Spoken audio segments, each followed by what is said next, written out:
Hello, everybody. Welcome, welcome, welcome to Sunday afternoon DOOGER.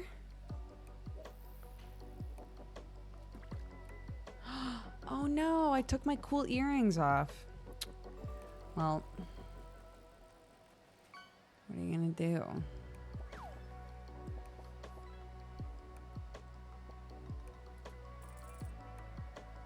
Do we pause the queue? Do we pause the fishing queue? Do we just pull the fishing queue over? Hold on.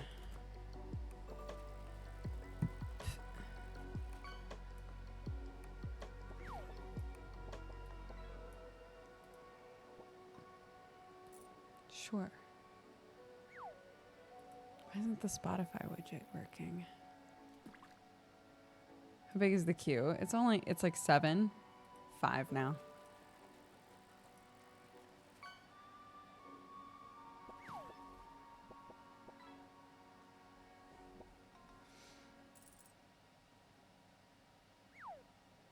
Why isn't it's working fine here? Wait a sec. I'm on top of it, I bet. I'll bet you money. Ready? I'm on top of it. Skadoosh. We figured it out.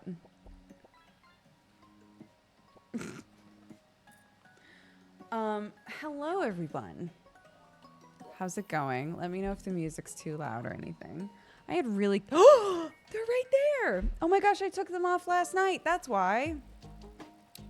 I was gonna say, I had really cute earrings on. And I'm bummed that they're not on right now. I took them off last night. I'm getting my days mixed up. I never even wore them today. It's me, Dexatronic Bonosaur. Thank you so much for coming to my live DJ set. Cute. They're little zippers. They're little zippers and they match this perfectly. So I think I just imagined that I put them on. Because when I put this on, I was like, it's red. It's like the exact same red.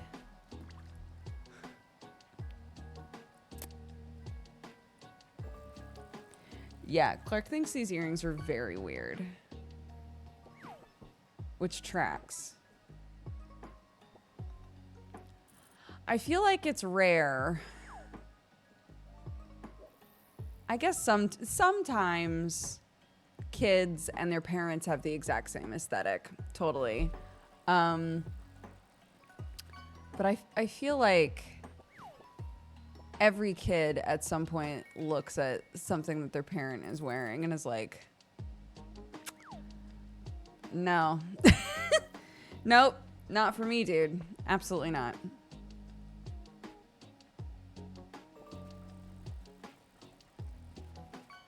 It makes me think you can unzip your ears open.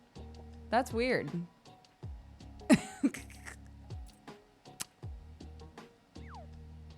What happens if you use them? Well, it looks like it's just gonna pop right out of the backing and fall off. So that's what happens if you use them.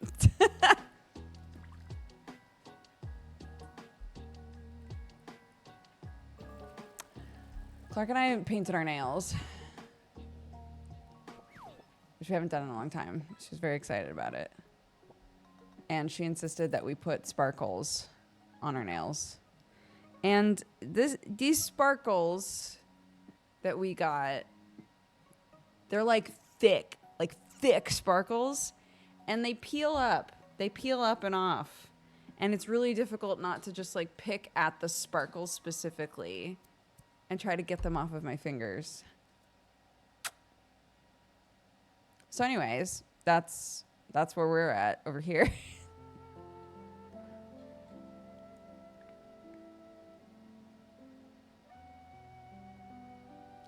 To be fair, I thought the chunky red and blue marble frames my mom had for her glasses when I was little were weird, but now I love the look. You're saying one day Clark's gonna make the full loop and be like, looking back, I loved the vibe. Maybe.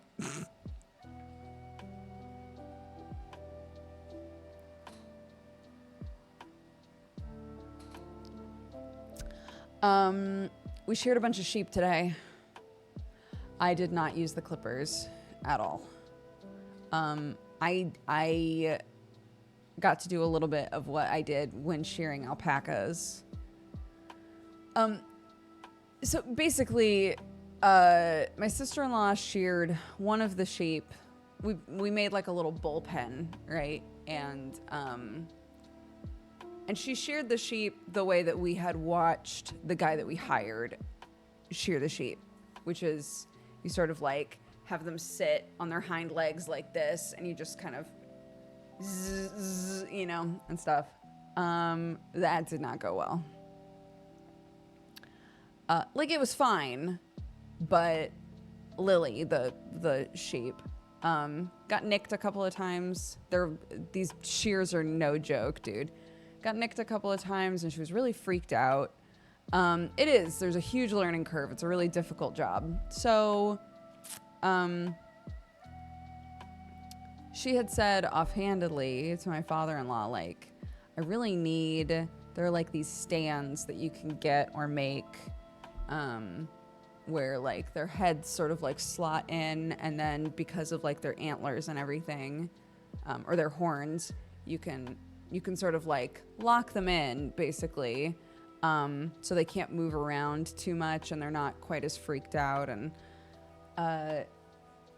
literally within like half an hour, my father-in-law had whipped up exactly what she was asking for, which was amazing. So today we did the other 4 sheep. I was there for 3 of them. And then Clark's job was to grab the wool. And we had rules, right? Like always be on the other side of Auntie, because Auntie's got the shears and they're no joke, right? So always be on the other side of the sheep from Auntie. Don't reach under the sheep, because whenever the sheep gets freaked out, they stomp around a little bit, right? So like, just in case, don't reach for wool under the sheep, only to the side and what's on the ground, right? And unfortunately, we had an accidente, and Clark reached under the sheep and got her hand stomped. She's fine. Nothing's wrong with it. Nothing got broken. She had a cry, and it was very scary. But fortunately, we got out of that situation with a lesson learned.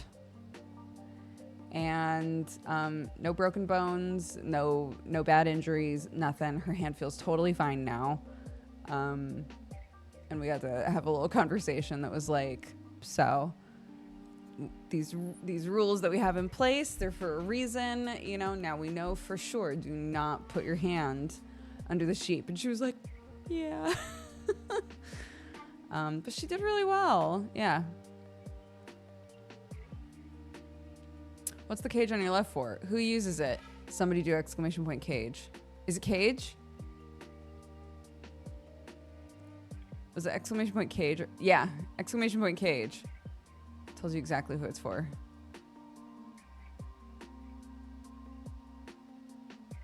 Anyways.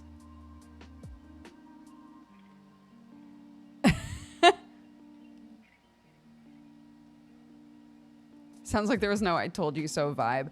I told you so's don't help anything, right? It just adds on.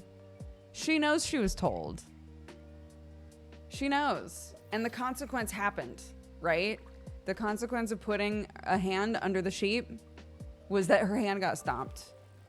Everything happened already. After that, the job on my end is to make sure she's okay, that she's safe, that her hand is all right. And let her talk through the mental aftermath of getting her hand stomped, right? So.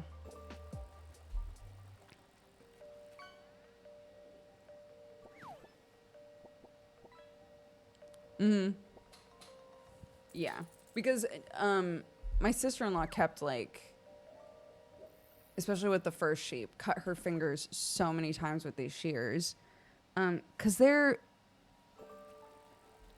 intense, dude. So I was trying not to be like a helicopter, but anytime Clark got even remotely close, I was like, please.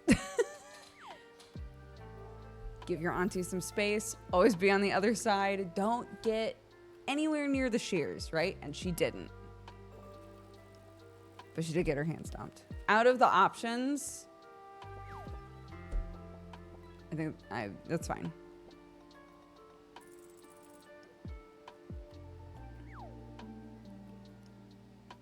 Sean the sheep didn't prepare us. It made it look too easy.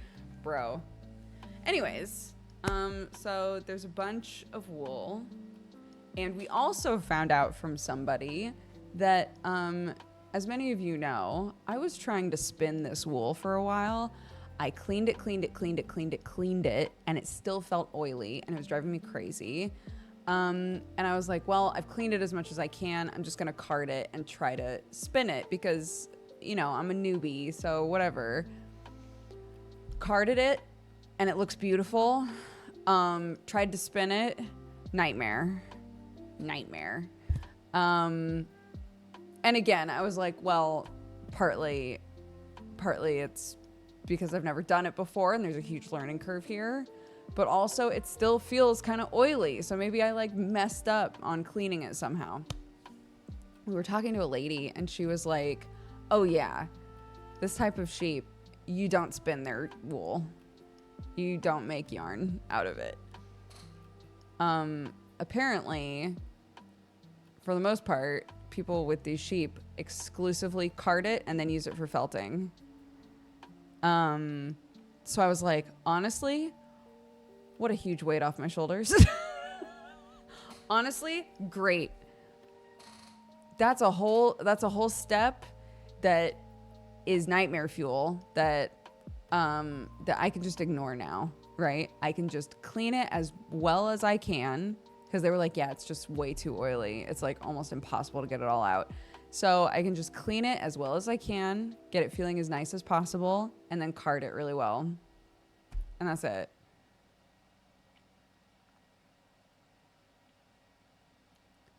Oh, yeah. I'll read what Trueheart put in chat. The definition of carding is it's a process used in textile manufacturing to untangle, clean, and align the fibers like wool, cotton, or synthetic materials in preparation for spinning. Yeah. So I've got these gigantic brushes, and basically once the wool is clean, I brush it, and get all of the fibers going in the same direction, make sure that there's no dirt and debris still in it, get it as cleaned up and straightened out as possible for whatever you would want to use it for after that. Wool carding stream when? We could do a wool carding stream. It's not super exciting. I'm not great at it. But, you know, the more I do it, I'll get better.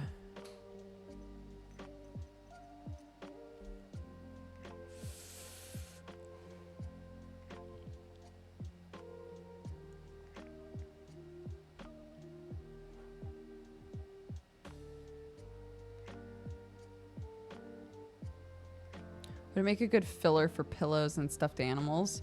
Yeah, it could. Absolutely.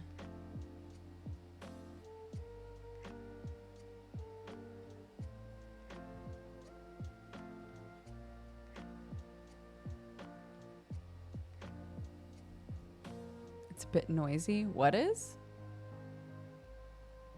I said. Jack the Ripoff. What an interesting name. Thank you so much for subscribing. Welcome to the Cat Gang. I haven't done the Welcome to the Cat Gang in sign language in a while. Welcome to the Cat Gang. I hope you're having a fantastic day. Thank you very much.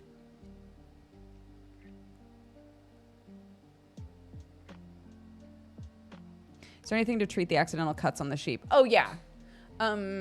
Yeah, we've got like anti-bac spray for all of any animals that we have some sort of like anti-bac for them. So like I have an antibacterial spray for specifically chickens. We have one for the sheep. We have two for the sheep, actually. There's one for their hooves and one for their skin. So whenever they get like a little nick or a cut or anything like that just in life, they have this spray that goes on them that's like bright purple, so you always know exactly where they've been hurt.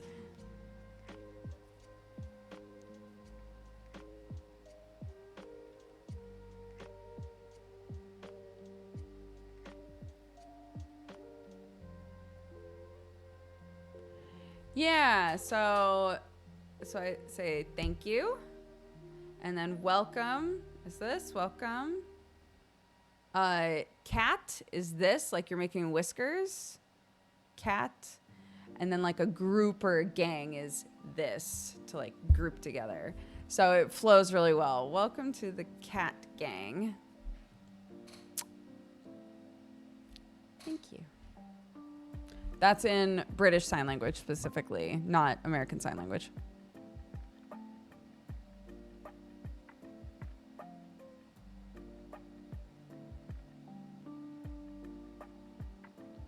Yeah, well, think of it this way.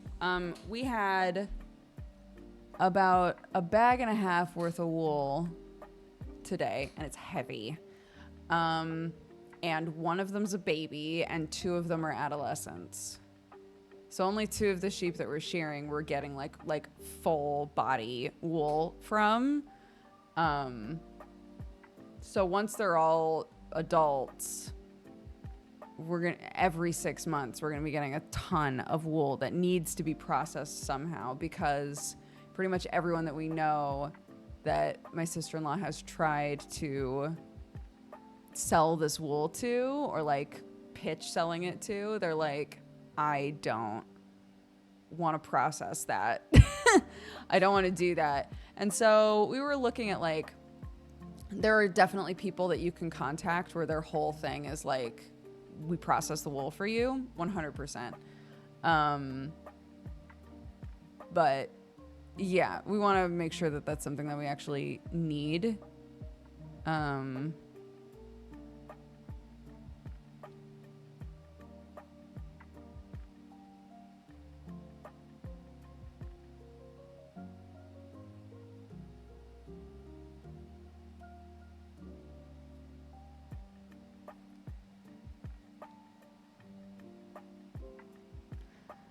Excess wool with no washing needed is using it with plants and in planters. It works nicely as insulation for lots of plants like roses and tomatoes. Oh, interesting. It keeps slugs out and retains moisture. I should tell. We are having such a slug problem. I'm texting my mother-in-law literally right now.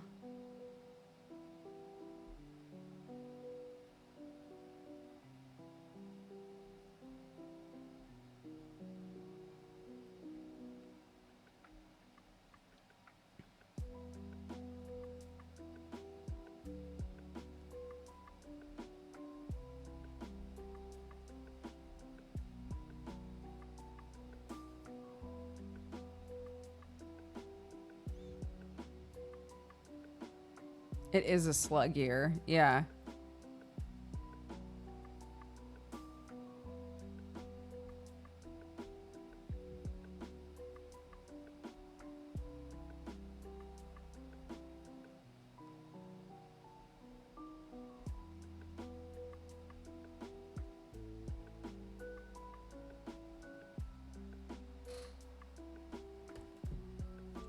My mother-in-law literally just put down some mulch on top of everything because the soil that was purchased wound up not being the right type of soil, but they decided to just use it anyway, and it's too sandy, so it's losing moisture rapidly, and the plants that it was used with need to retain the moisture.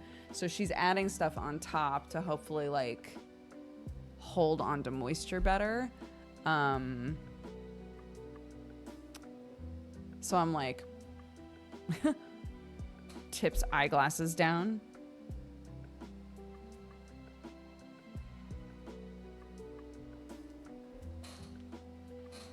Did the mulch come with free slugs? God, I hope not.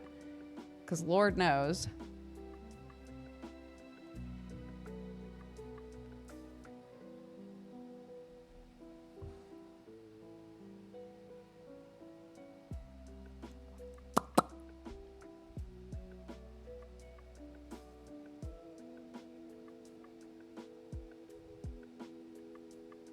My dad uses wool to wrap ferns up for the winter. They get a blanket and everything. That's so cute.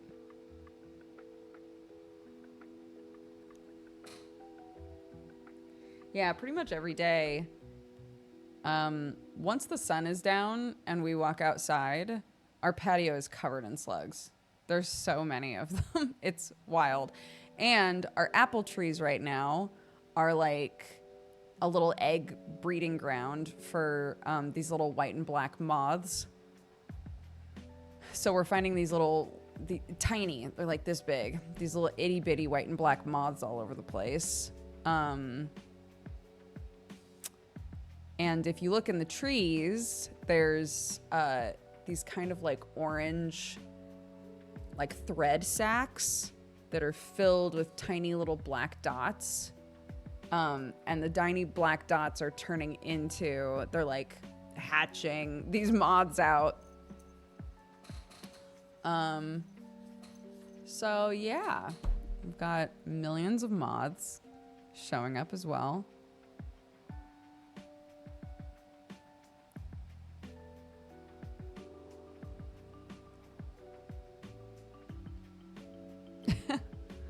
I don't mind moths. I like them a lot. A million moths all at the same time might be obnoxious, or they might pop out of there and be like, bye. You know, it's kind of like we have a bunch of those like solo bees that just go into the ground. We have a couple weeks here where there's just bees all over the grass because they're like doing shit in the ground, right? And once they're done, there's just no bees. It's done, you know? So I'm hoping that once the moths are done mothing, they'll be like, and now we must leave. I don't know.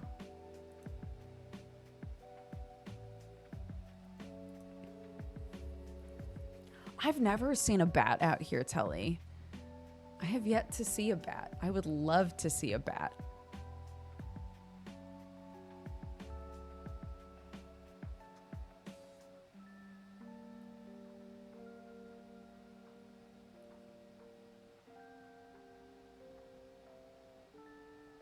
There's so many cutie bats. Oh my gosh. I'm jelly. I don't know. Maybe we're not near... we're not near stuff that... like places where bats would smeep. I don't know. Excuse me.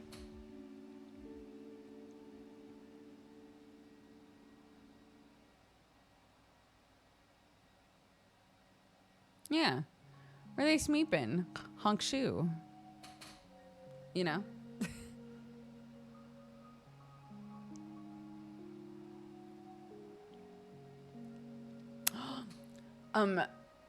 Mrs. Hissius Missius, is with us. She's on the property now. She's got her little condo, and she has to just stay in there for a few weeks so that she thinks of it as her home. I had to give Clark like a whole rundown and then a pop quiz of like, okay, who is Missy? Missy is a feral cat. What's she here for? To work. Is she our friend? No. Will she ever be our friend? No. No. She has never liked people ever. She's an old ass feral lady cat and she wants nothing to do with us. But if there's always food and water here and a warm place to sleep, she will hopefully work the farm for us. AKA catch a rat, or maybe 20 or 30. Please, Missy, I'm begging you.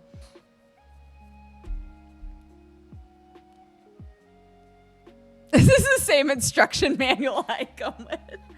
Hello, I'm here to do my job. Will I ever be your friend? Absolutely not. Yeah. She says, my home life is none of your business. But, you know, kids, it's hard to, like, really drill it into kids. Like, this animal, do not touch it. Don't approach it. You're not the chosen one, right? Like, this cat has hated every human forever. We cannot go into a situation with this cat thinking we are special and we're in a Hallmark movie. We're not. We're not. Okay? Leave her alone. Let her do her thing.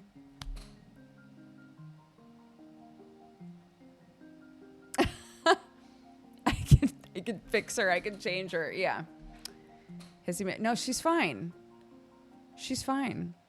If she wants friends, there are so many animals here. There are plenty of non-human things that she can maybe befriend if she wants friends. And if she don't, great. She's got a little house all her own with food and water, and she can be left alone to her business forever if that's what she wants.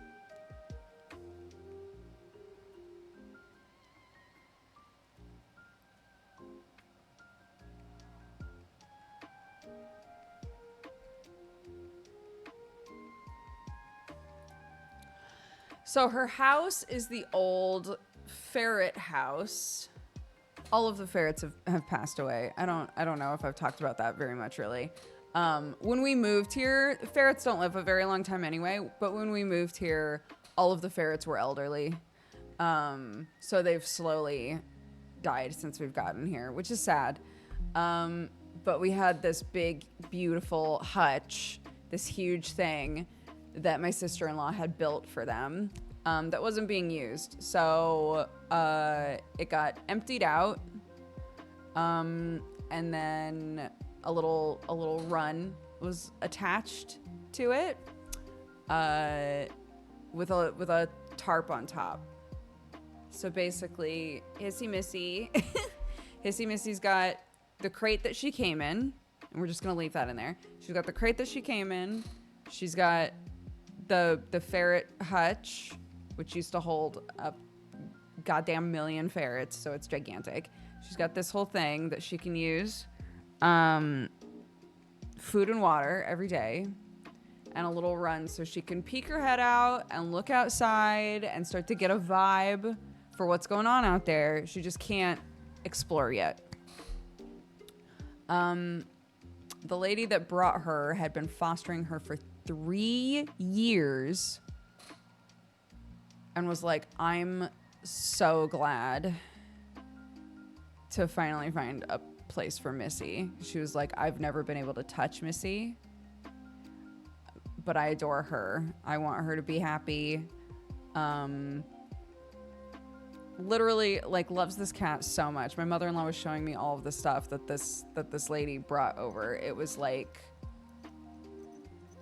a couple 100 pounds worth of stuff for Missy, if it was helpful to us.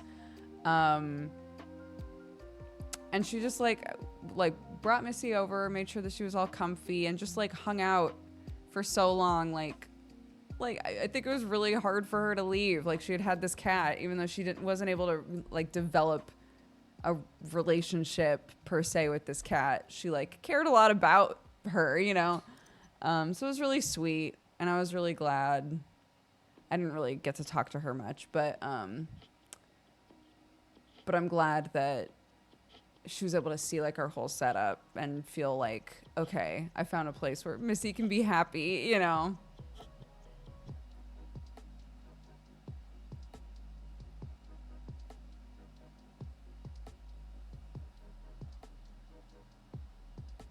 Is there any chance she'll mess with the chickens? I mean, I don't think so. Also, chickens are pretty brutal, dude. I'm not worried about Hissy Missy. Hissy Missy isn't like a bruiser, you know. She's just feral. She's just super feral and doesn't want to be messed with. So I don't think I need to worry about her with the chickens, because the chickens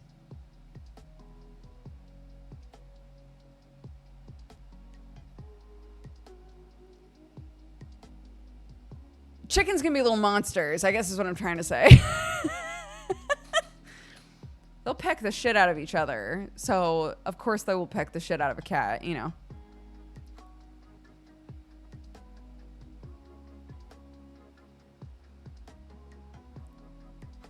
Missy is spayed.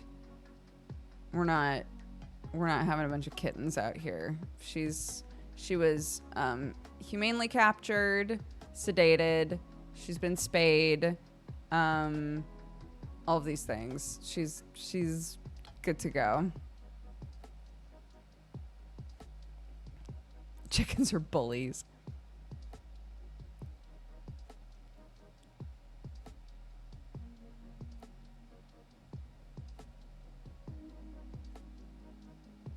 We've got some free roam chickens in the area where I live. There's a substantial feral cat population, and there's been no chickens dead via cats in the area. Yeah, they're honestly,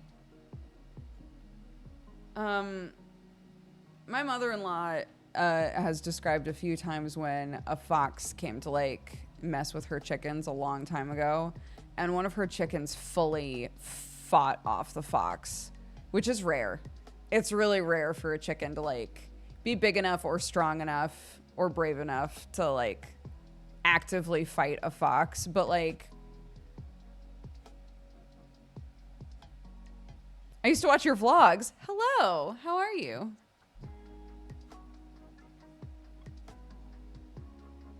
Chickens are fine. It's roosters you have to worry about. Roosters seem like such a gamble, which I think is so sad. For every video I see where somebody's like, I have the perfect rooster. He makes sure all of the ladies are safe.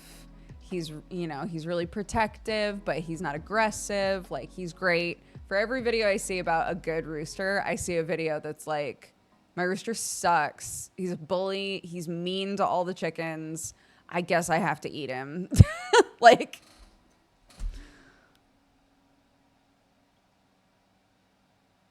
when you say rats, do you mean field mice? Absolutely not.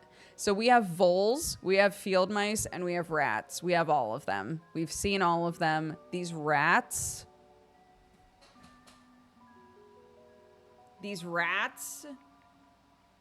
we've got little voles that are about this big. And we've got, yeah, tiny little mice. I like the voles a lot, to be honest. I think they're very cute. The rats have chewed through, I don't think I've shown you guys the picture, but chewed a whole ass hole in our dumpster. It's a mess. It's a nightmare mess. The Pokemon evolutionary track. Yeah. Hold on. I'll show you. Let me get the picture. I wish I was joking. There's picture evidence though. And we were all like, what? How did this happen?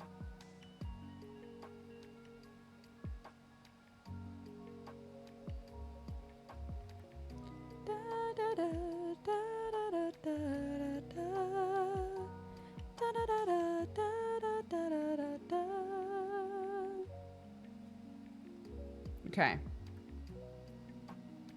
Ready? Ready, dude? A rat. A rat did that. A rat did that.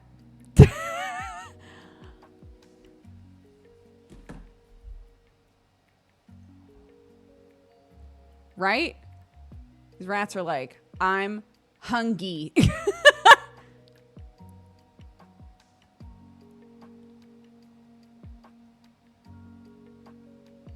Yeah.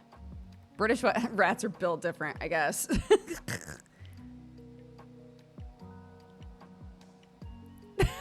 rat Thanos snapped the plastic.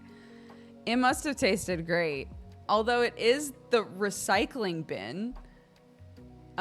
So it's not like there was a bunch of food waste in there or anything. I don't know why he was so determined to get into the recycling dumpster, but whatever.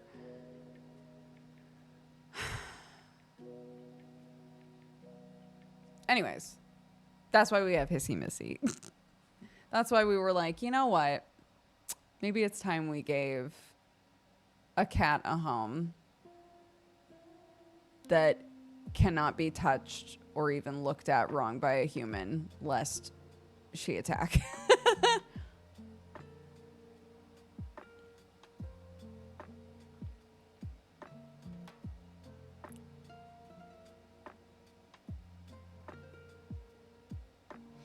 Yeah.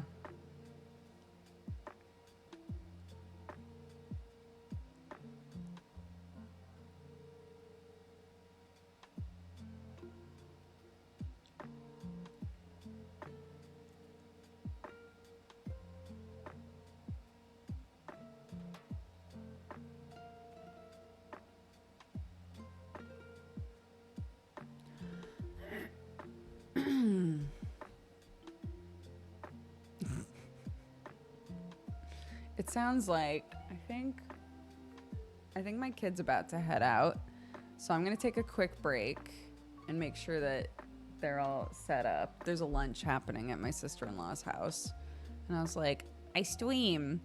But she's going to go with my in-laws. So I'll be right back.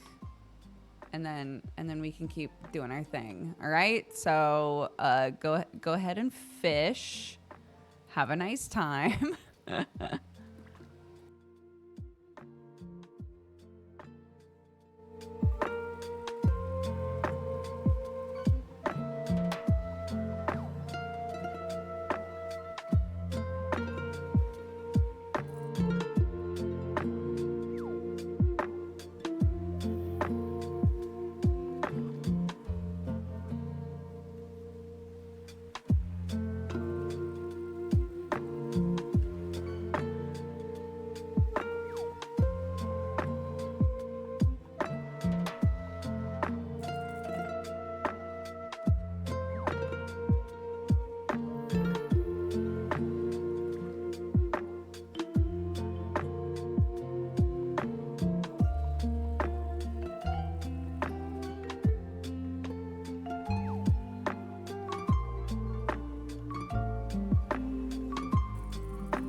Hello! We're back. With perfect timing. Hello. We have a pooper with us. I'm sure you'll all be very delighted. She's got a little lick mat there, so that's what she's doing right now. This is Peach. She's my puppy. And I am doing my darndest to make it so that when she has to come up here and hang out with me, she always gets something yummy. So that when I say, PT, we gotta go to work, she gets so excited. I know, she's already getting big, yeah. She's already getting big, dude.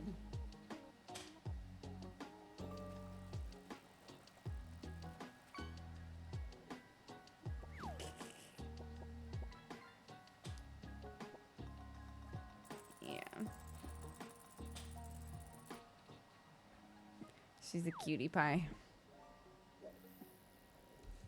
I'm trying to teach my cat just his name and I'm struggling. Cats, yeah. My cats know their names, but I'm positive that's just from hearing it over the course of 9 and 14 years. Is that fence gonna hold her? I mean, not forever. You know, she's getting big enough that no, it won't hold her forever. But the hope is that we won't need a playpen after a while.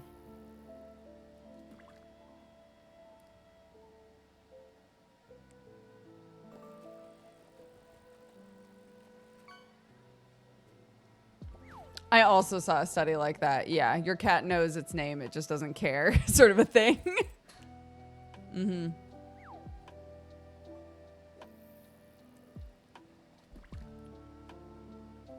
Yeah, she knows her name. She knows a couple like random like obedience training things just because I know that this breed really thrives on learning. That they need the physical stimulation, but they also need a lot of mental stimulation. Otherwise, honestly, I would have just been like, I think what's most important is that she feels loved and appreciated in our house, which of course is important, like establishing a relationship with her. But sometimes when she's been running around a lot and you can tell she's still like, I have to determine, is she overtired now or has she not been mentally stimulated enough? So I've just started teaching her random shit. So she knows like paw or like shake. She knows to sit. She knows a focus command, which has helped so much actually. Because it's sort of, she barks at the cats, which drives me crazy. and trying not to have it be she barks at the cats and then she gets yelled at, right? Because that's not helpful. It's turned instead into she knows the focus command is associated with other things I ask her to do that usually wind up with a treat. So it sort of redirects her into thinking like, I might get food. So when she's barking at the cats, sometimes I can say, sit, focus, and she'll immediately sit and stare at me. And I'm like, that's so helpful. That's so helpful. What a helpful command. Holy shit. So, yeah. I was saying on stream the other day, most people are like, make sure that you're not, you know, that when you're doing training and stuff, that most of what you're using is just like normal dog kibble. You don't want to be giving them too many treats, which like I get. But I needed her recall to be better as soon as possible. So I was like, anytime I'm doing recall, she's getting a real good treat. I don't care. I just don't care. I need her to think that if I'm calling for her, she's potentially getting something awesome out of it. Because there's just too many amazing, fun, distracting things on the farm.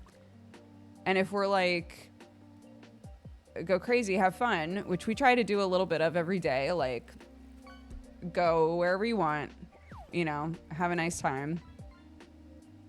Everything's fenced in pretty well, so I'm not worried about her like getting lost, but she's obviously chipped and has her, you know, collar and everything. But anyways, with observation, with people around, with other dogs around, we let her just run around, right? But if there was a situation where we were like, and you need to be back now, I was like, I'm just gonna always have high value treats on me. And if she responds to like a come command, come to me, she's getting one. She's getting one. I want her to be like, oh my God, someone's calling for me. This is gonna be amazing. I just know it. Yeah, that's what was happening that first week. Is I would need to go grab her, and she'd be like, "Chase me." I was like, I don't want to create this thing where anytime you need to come in the house, it becomes this really fun game for you where I'm chasing you around, and a really terrible game for me where I'm chasing you around, you know?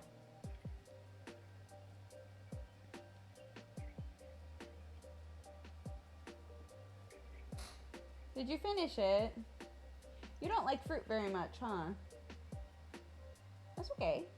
You don't have to like fruit. Was it yummy? I love how she sits.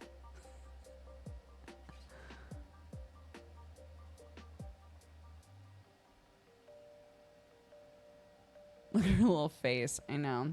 Yeah, she is a samoyed. Or however you say it. I just slur it together now because I've heard like 3 different pronunciations. So I just throw them in my head. Yep. That's exactly what I have.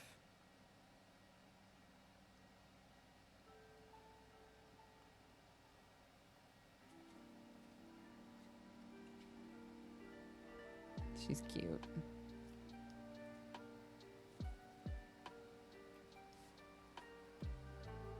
Of course she's gonna lay down out of frame. Of course she is. Why wouldn't she?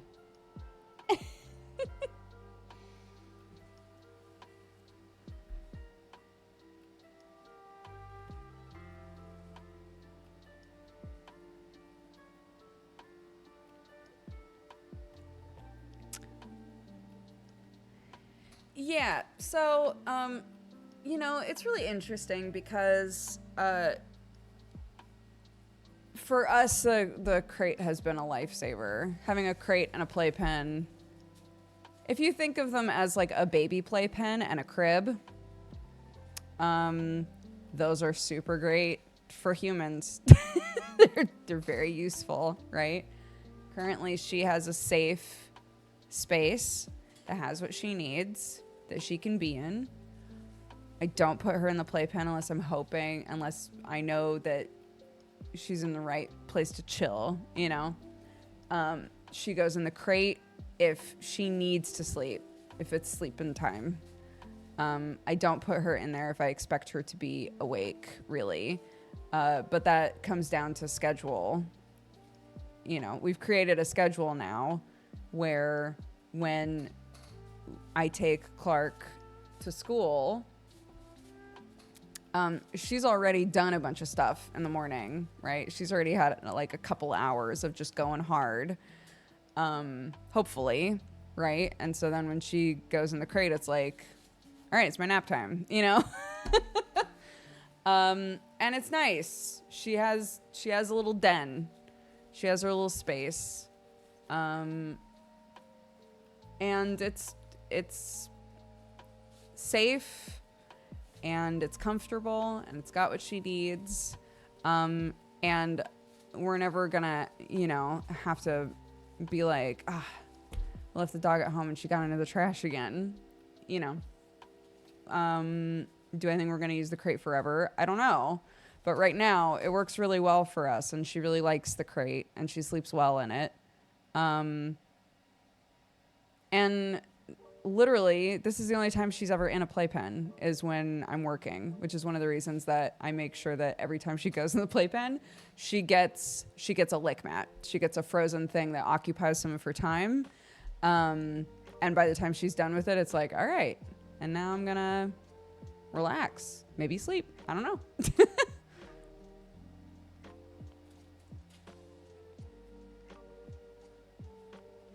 I did not pick this dog. I didn't pick her. Beefy. I left that to Sam and Clarky. The only thing that I contributed to the dog situation was, please look for a dog that we can adopt that is hypoallergenic. So.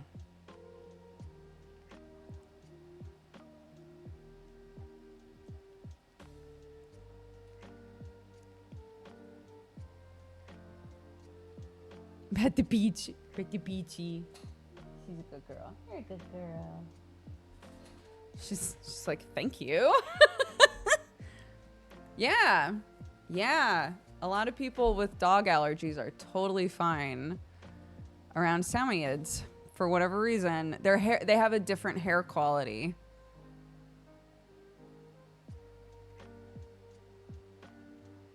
Which is pretty sick.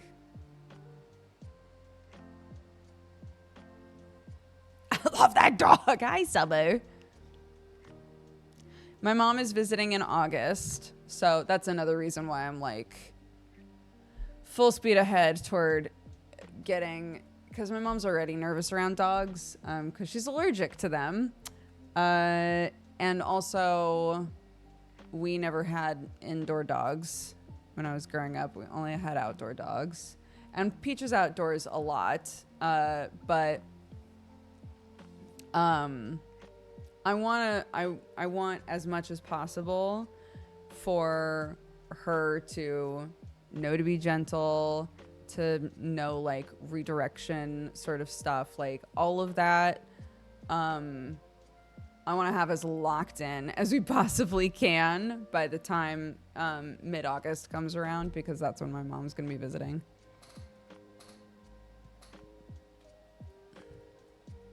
My cat Hugo thinks Peach is pretty neat. I'm so glad. I think Peach is pretty neat too.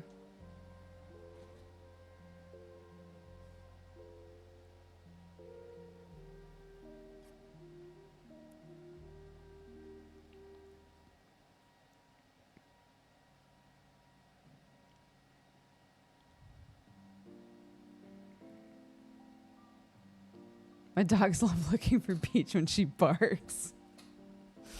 That's cute. You're cute. I'm always worried when I look at her that she's gonna bark. Dogs who grow up with kids tend to be the most gentle. So we're already off to a good start. Oh my gosh. my nephew is terrified of her. I feel very bad. So like he's come over a few times since we've gotten Peach. And because when she gets excited, she tries to bite because she's a baby. My nephew, if Peach is around, he's very brave about it, but I was talking with him after because he was going to come over into our house to do an activity, saw Peach and was like, actually I've decided I don't want to, and walked away. I was like, oh baby.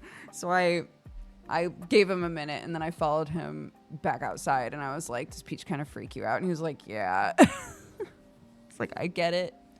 She's, you know, once her baby teeth are out, she's gonna be a whole different dog. It's gonna be a lot easier to play with her, and she's gonna feel a lot better. And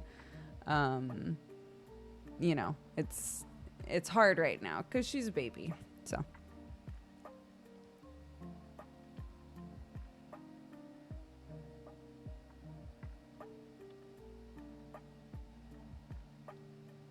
Clark's getting really good with it, but still, if Peach gets really riled up, she just bites. Like, whenever I talk about this, there's somebody who's like, yeah, but they're puppy bites. Stop.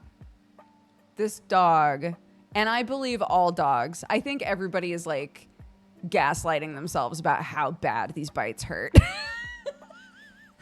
Everyone like, when my dog was a puppy, they were just puppy bites.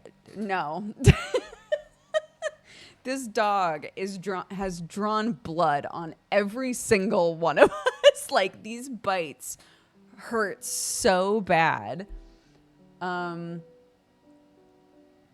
she's getting really good about them being like, you know, she starts to bite and then backs off. But if she's really riled up, if she's really excited to play, or if she's really tired, she just chomps like as hard as she can, and it hurts so bad.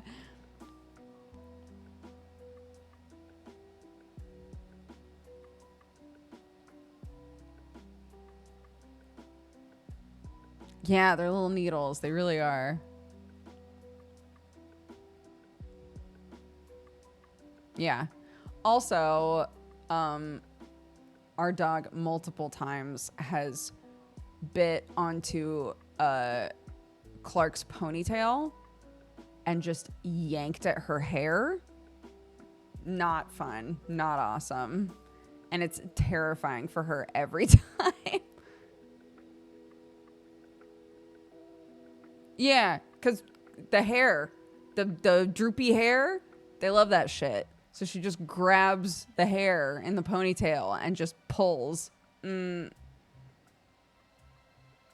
So that sucks.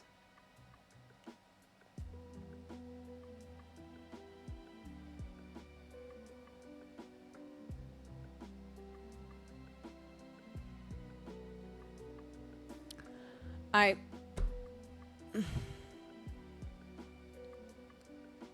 think I talked about this before, but yeah, Sam was like, if Peachy's like walking around in my office, she keeps like winding up at the back of my desk, and I've caught her trying to chew on a cord before, and I was like, oh, somebody in my chat was saying that there's, you know, you can put like certain types of sauces that aren't bad for the dog, but they don't like them. You can put like certain types of sauces and things on the cords, you know, until she learns. And he was like, ugh, that would take so long to clean though. And I was like, homie, do you want to clean Tabasco sauce off of cords or replace the whole cord and electrocute your dog? Which one? Which one feels better?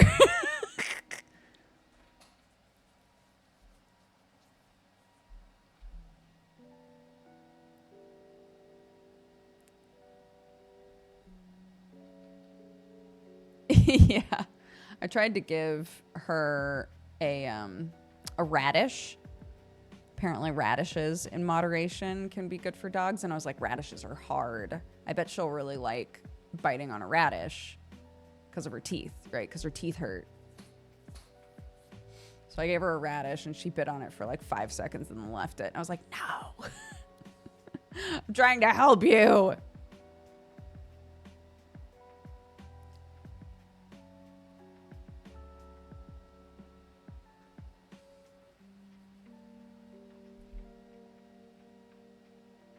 Yeah.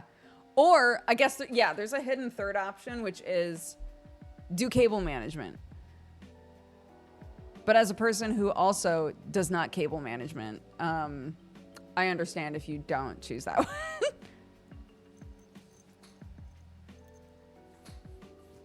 Yeah, we keep trying to,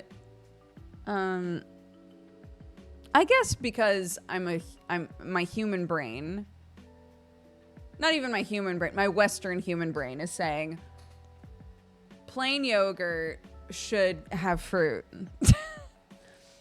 She loves the plain yogurt in like treats and on lick mats and stuff. And so I keep being like, okay, blueberries are good for dogs. They can have strawberry. They can have a little banana, right? This dog hates fruit. She won't eat it. So I'm like, all right.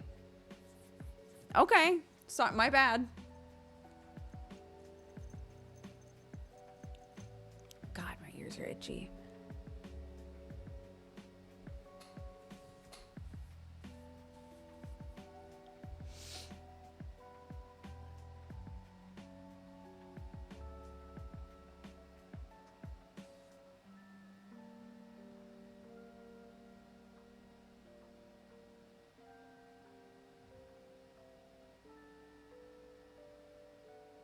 Yeah, believe me, a lot of these things we've done.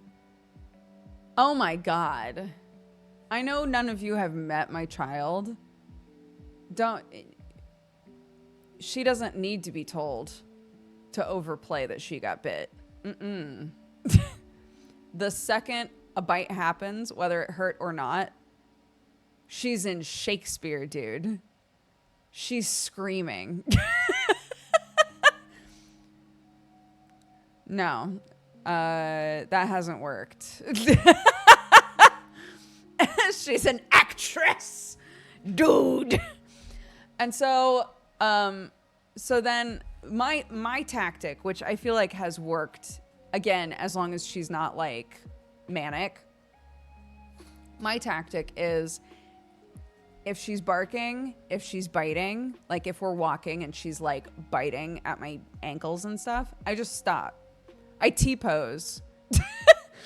Literally, if she's barking at me while I'm putting her food together, while she's barking, frozen. And she's so confused, but it's worked really well, honestly. I'll be doing stuff. She'll bark a couple times. I'll go, no. She'll keep barking. She does a really confused whine and sits there and stops barking. I'm like, great. Because it's not, she gets no payoff. She doesn't get negative feedback. She doesn't get positive. She gets nothing. I'm just dead. I'm just loading while she's barking. So that's worked pretty well. And yeah, if I'm walking, if she bites at my ankles while I'm walking, I just stop and I just stand there and load for a while, and then I start walking again. And I think that does two things. Number one, it makes it so, again, there's no positive or negative feedback from the biting. There's no attention given, but also it gives them a second of confusion to penetrate the mania, right? If she's like, and you just stop suddenly, she's like,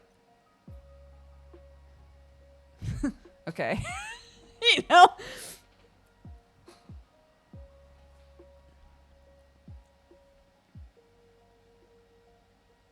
You ain't gonna herd me, dog. Oh my God.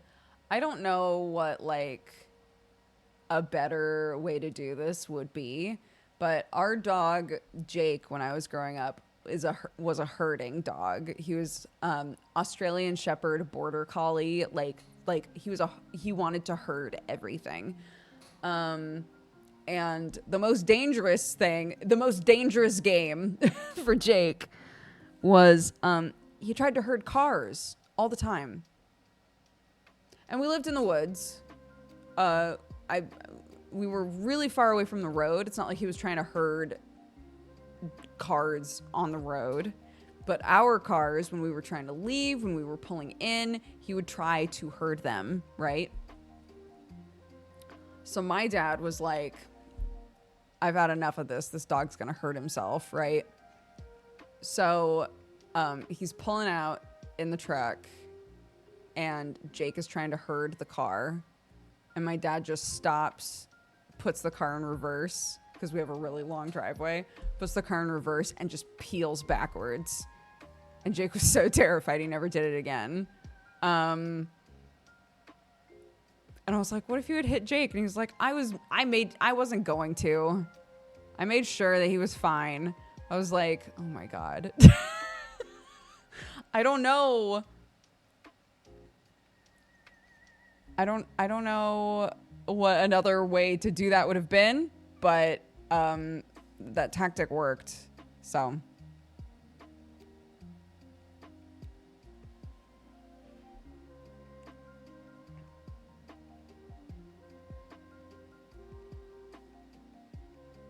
Samoyeds are working dogs.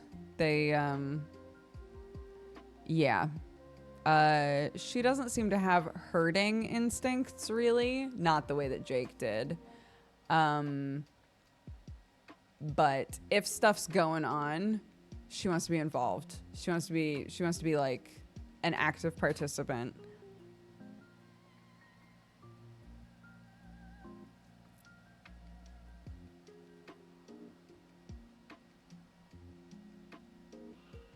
My don't get another animal homework, that came after Peach, yeah. Yeah, we've had Peach for a few weeks now.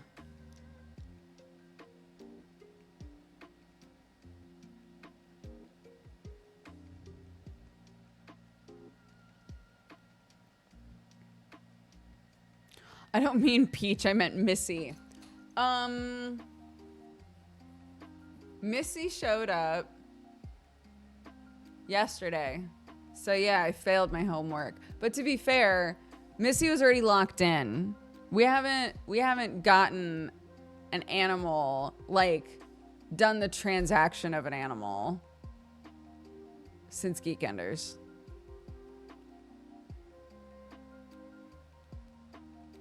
Also, she's not our animal. She belongs to herself. She works here. She's an employee.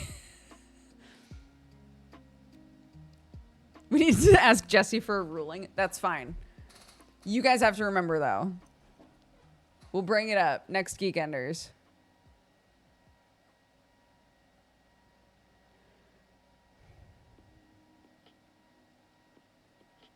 Missy is a feral cat that we have given a home to. And it's been made very clear to us that she's an older lady cat. She's extremely feral. Hates humans. Hates them with her whole heart. You okay? Okay. Just making sure. You all right?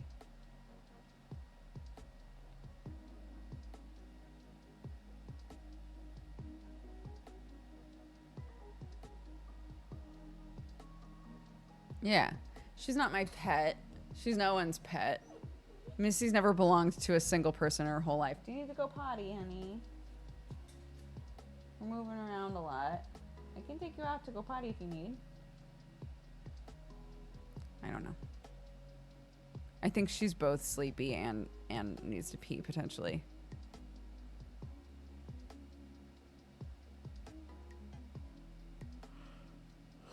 We brush Peach every day. Yeah.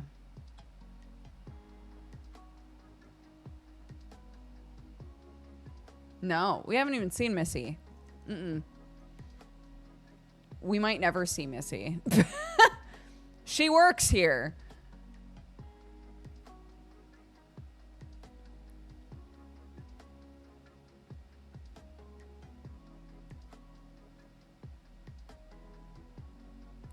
How did she get there?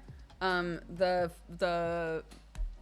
foster mom brought her in a crate, and we lowered the crate into her little living area for the next few weeks because she has to just stay there so that she considers it home, right? We need her to think of this area as her territory. So she's got a little condo, and we give her food and water, and she's got a little outdoor area with a cover. And we might never see her, and that's fine. Yeah. So she's good. She's got a whole setup. And yeah, in a few weeks we can just open up the cage, the like pen area that we've made. We can just open that up and leave it open and let her start working.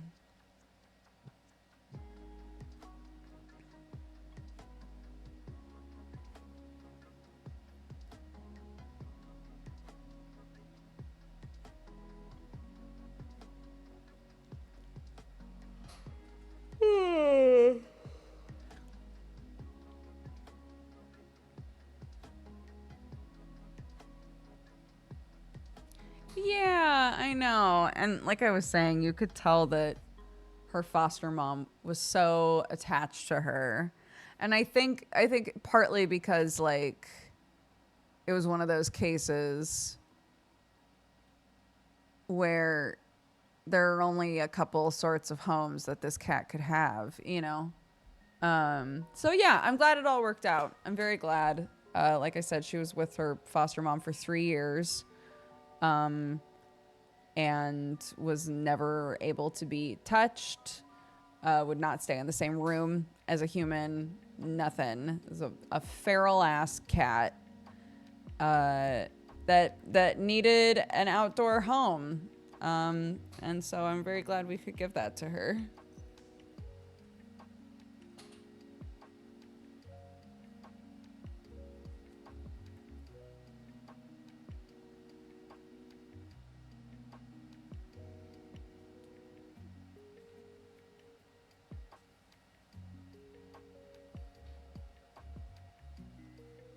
Yeah. Yeah. We'll send her a letter. It's like, hello. We are now 6 weeks in with Hissy Missy, and we have yet to see her. Anyway, I hope you're doing well.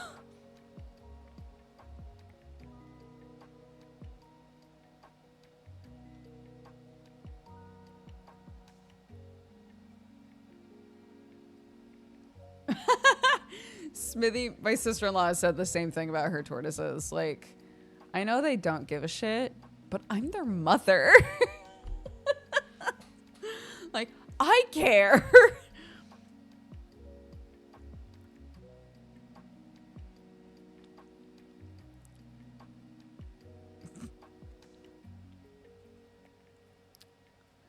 I mean, you can add Hissy Missy if you want.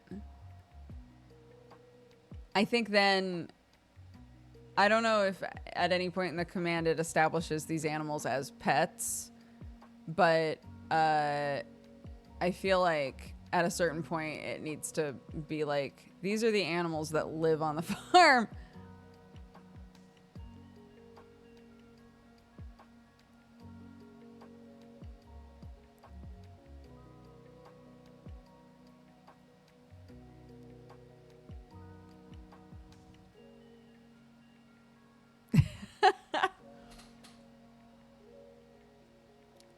Yeah, dude. Hissy Missy, she's got a 401k. She's good.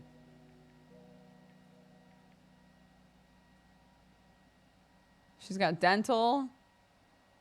She's got health insurance. Free food. It's a pretty good gig, dude. Room and board.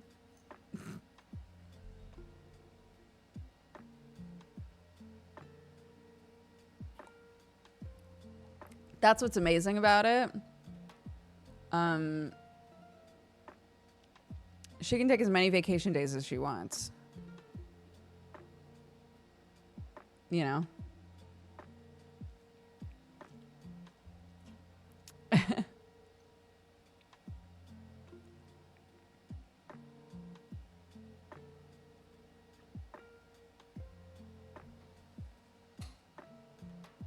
Yeah, I've thought before, because I've fostered kittens before. Again, like the other half of this room generally has nothing in it, and I've thought a few times like, oh, it might be fun to like foster kittens again and just keep them in this office.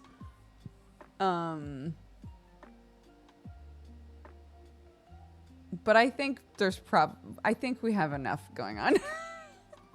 But I think we have enough going on, you know? So.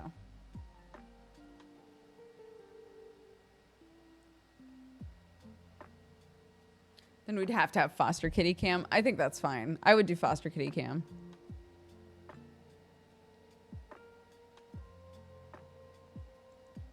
Yeah, well, there was a bunch of shit in here. And we went through it all. And now there's less shit in here again. Jesse said no more animals for homework. I know, Reggie. We already talked about that, okay? Why no dog cam now? Do you see the dog? Then congratulations, you got dog cam.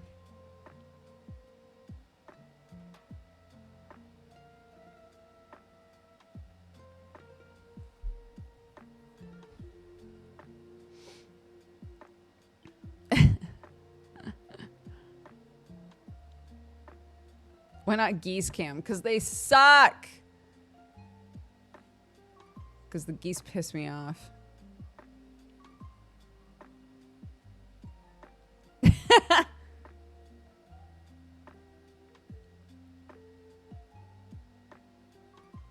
Justice for the geese.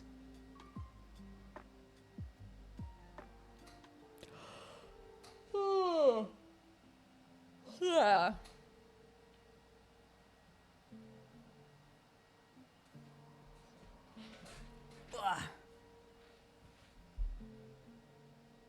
My favorite out of all of the like farmy type animals that we've gotten, I love the sheep so much.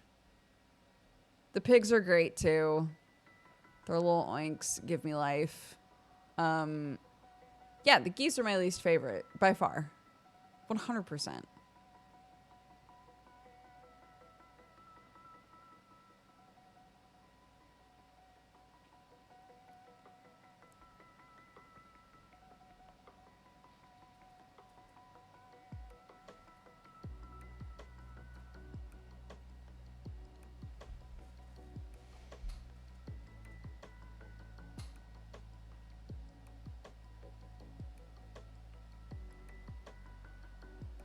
What happened to the original chickens? They were eaten. One of them, we think, ate something that was poisonous. We're not sure what, because we were letting them like roam around outside occasionally. One of them just woke up one morning and she was dead. Have no explanation, not sure. And then the other ones got attacked by a fox in the middle of the night. So.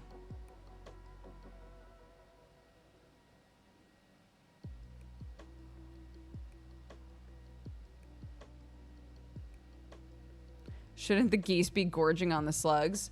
No. You want to know why? Because these geese can't handle their shit. And we've got stuff to do. And children here all the time. And they became so aggressive that they would attack everybody. Absolutely everybody. So no, they don't go near anything that slugs are eating. Because those things that slugs are eating are near us. And I ain't getting bit again. I ain't getting slapped with those fucking wings again. Because next time they're going to break a bone. And I'm going to be so mad about it.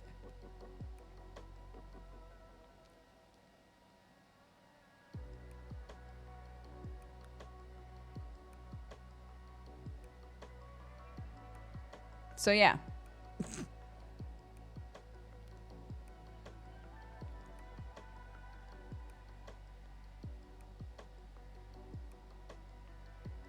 What does it feel like to get slapped with a goose wing?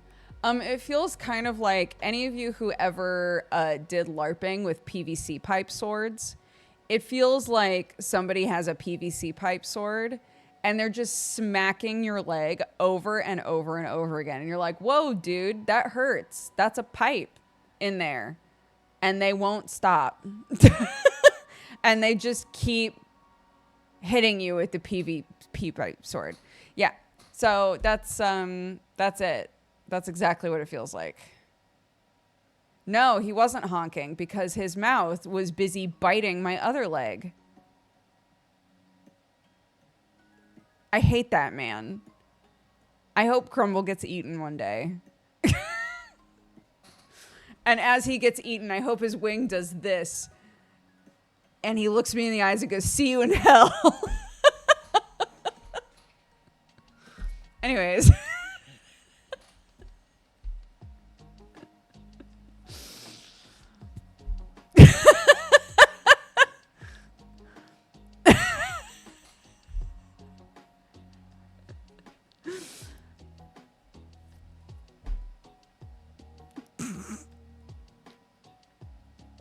Yeah, they're just so aggressive. I don't actually hate the geese. I think they're lovely to look at.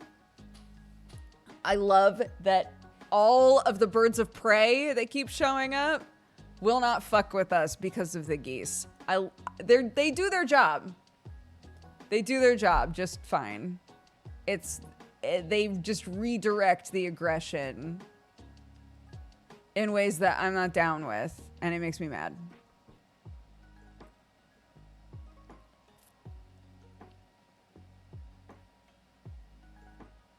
Yeah, they're big and like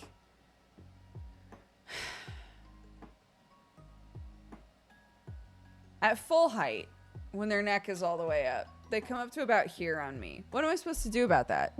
You know? This is like alpacas all over again. When people would be like, the alpacas are fine. They're small, so just, you know, just push them out of the way. The alpacas bullied the shit out of me because they were like, ha ha, idiot. Maybe I'm not meant to live on a farm. These fucking animals.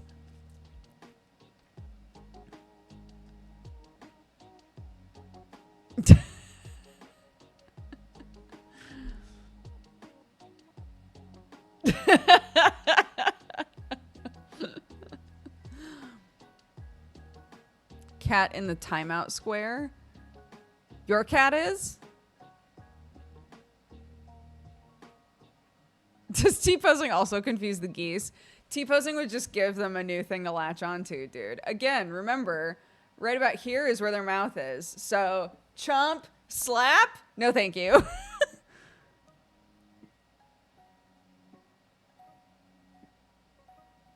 Yeah, all the other animals, the sheep, adorable. They come over, they say hi every morning. I love them so much. I kiss them. I helped shear them today. It was a very fun experience. They did very well. Sweet girls. The pigs, adore them. So cute.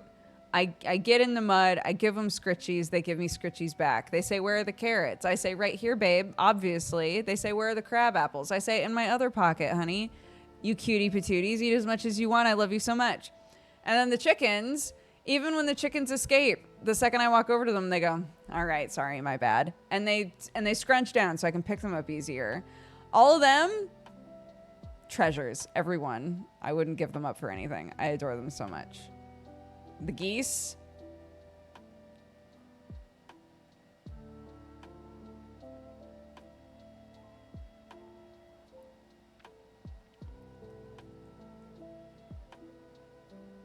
Oh, this cat? That's a dog. I'm so sorry. This cat, a very big cat, very fluffy.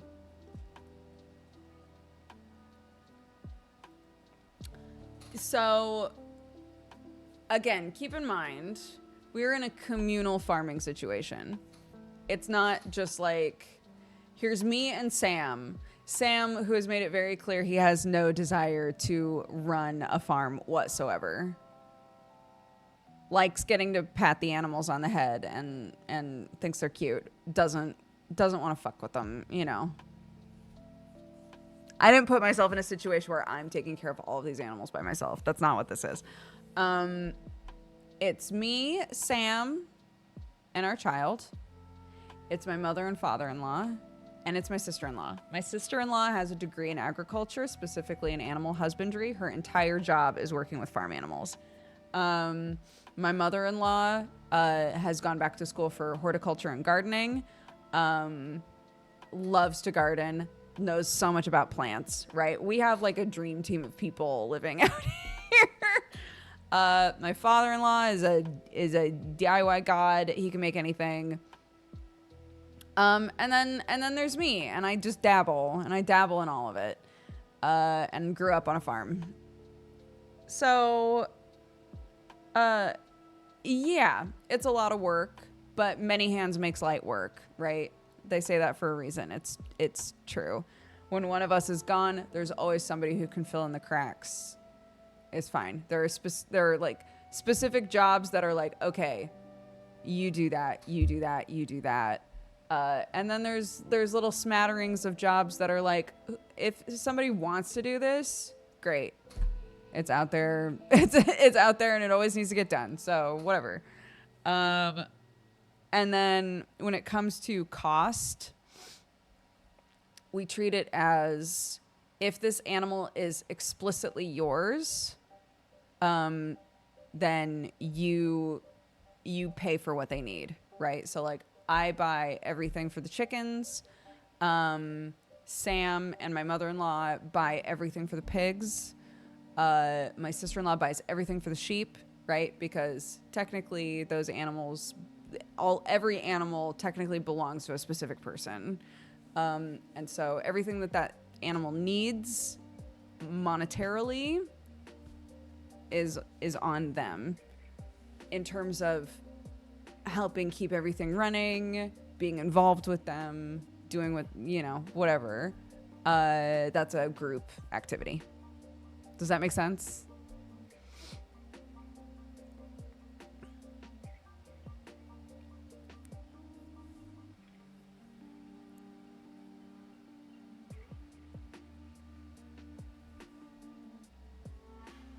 I grew up with horses.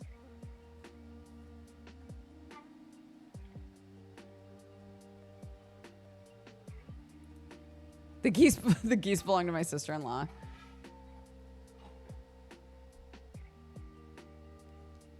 But yeah, I grew up with horses. Horses are an insane amount of work. I have no desire to get a horse. I liked growing up with horses.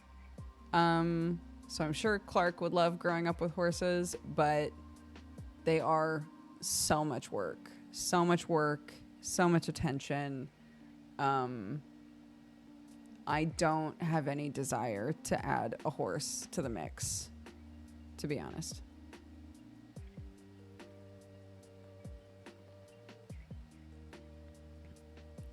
I Googled how to defend against geese, and one of the first things is don't break eye contact. Mm-hmm.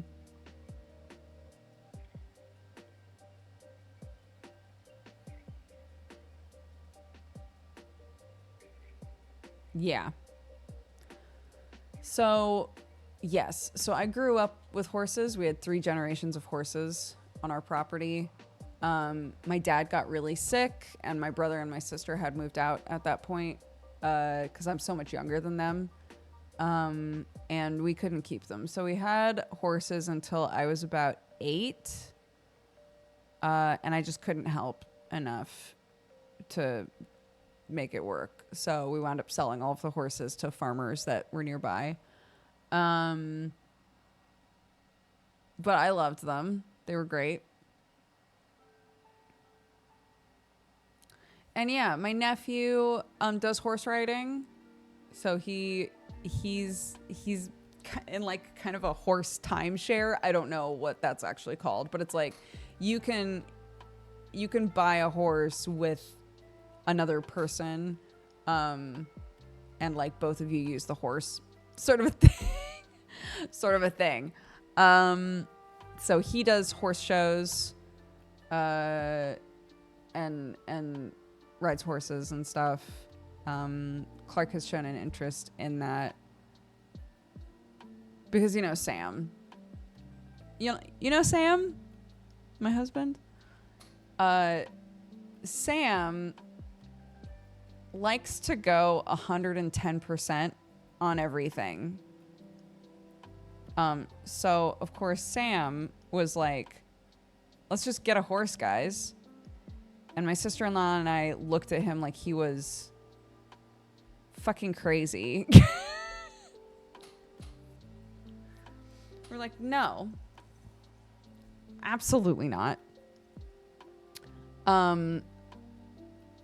But if she wants to spend time with horses, if she wants to learn how to ride horses, whatever, yes, of course we can find ways for that to happen. And if a few years from now, it's like, wow, horses are really, she's really into horses. She is a horse girl. And we have the space. Sure, maybe let's get a horse. We can cross that bridge then. We're not going all in on a horse when that's the last fucking thing I want.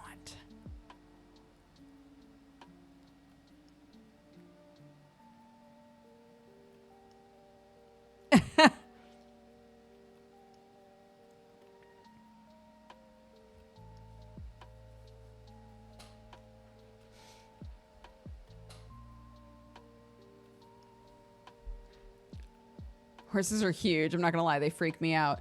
Yeah, I mean, I think the first animal that hurt me in a significant way that I can remember is a horse. And you have to be so careful with horses. Yeah, they are scary. They're gigantic and so strong. Yeah.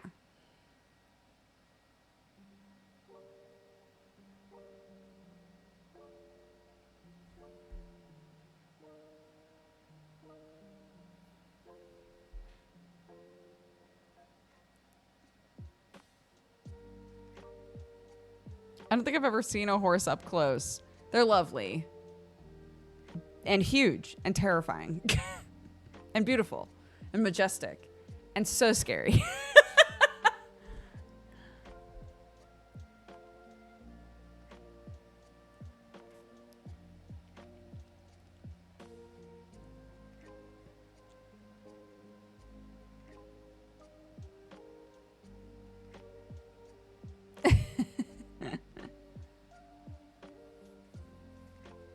Yeah. When you feed them, you have to hold your hand perfectly flat so they don't bite you. If you walk behind them, you will get kicked and a bone will break. They're scary and beautiful and terrifying.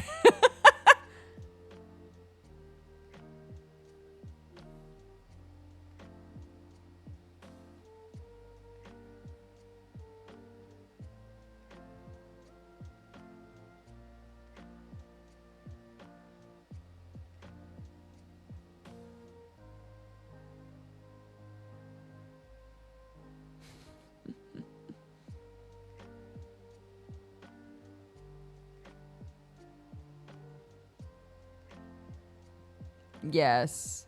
Yeah. So anyways, is chat invoking a fear of horses in me? Healthy, it's important with any animal, but especially an animal that is way bigger than you. It's really important to ahead of time just learn like the rules. What are the rules when interacting with this animal, right?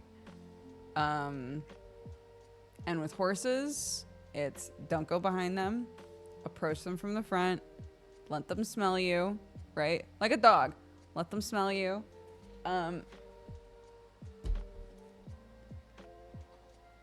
They can be lovely. And not all horses get like spooked by everything.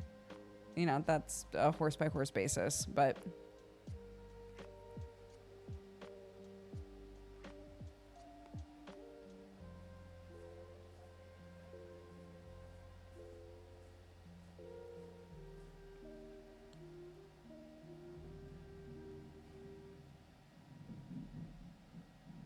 they can also be punks, totally.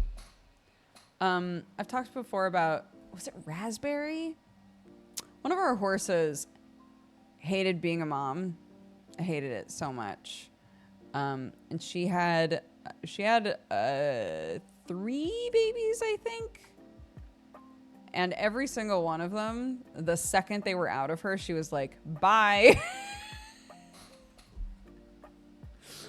And so we would have to like bottle feed these poor little baby horses because they'd try to feed off of her, and she'd be like, no. Get the fuck away from me.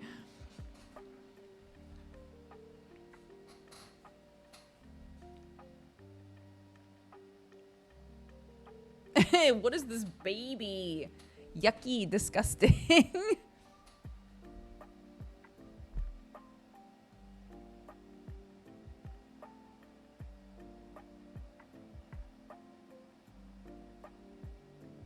Yeah, sleepy puppy.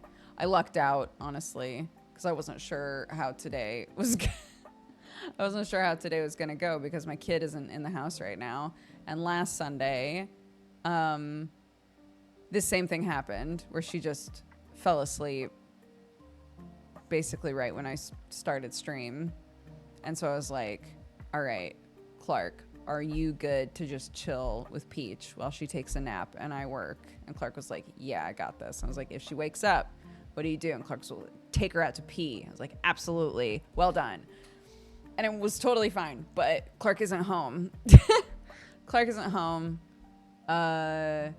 And Sam is eat, sleep, breathe, praying Dawn Trail. Good for him. So I was like, great. Hopefully she'll fall asleep at the same time she did last week and she can just sleep in my office. And she did.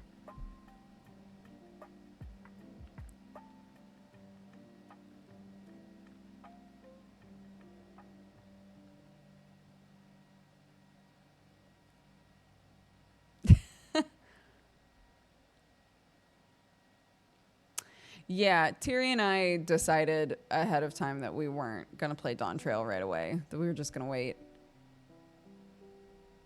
I'm never really in... I adore the Final Fantasy XIV story. I love it so much. I'm never in a hurry to play the new expansion stuff. I'm really fine with waiting. So, we're waiting.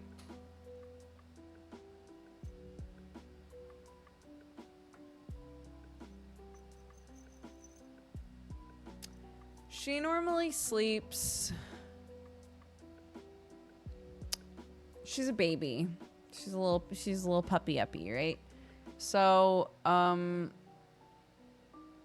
she's normally awake at 6 and then naps around 8. So she goes hard for a couple hours and then naps around 8. Wakes up at 10.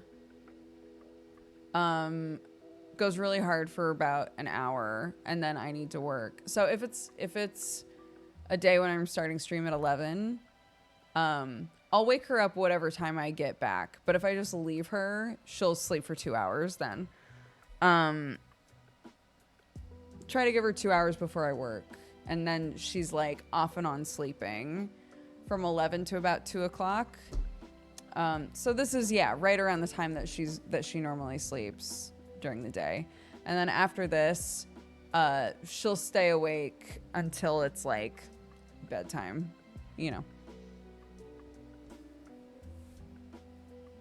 Dogs are a bell curve. My Norfolk is now 15 and back to sleeping all day like he did as a puppy. Yeah. My mother-in-law's dogs, they sleep. And she goes to let them out and they're like, no. She goes to let them out and they're just grumpy old ladies. They're like outside, disgusting. There aren't comfy pillows outside. Why would I go out there? It's your birthday today. Happy birthday, Slime.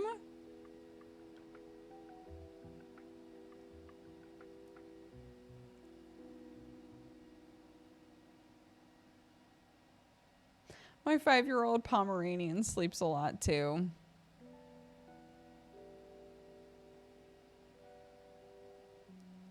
She's very fun.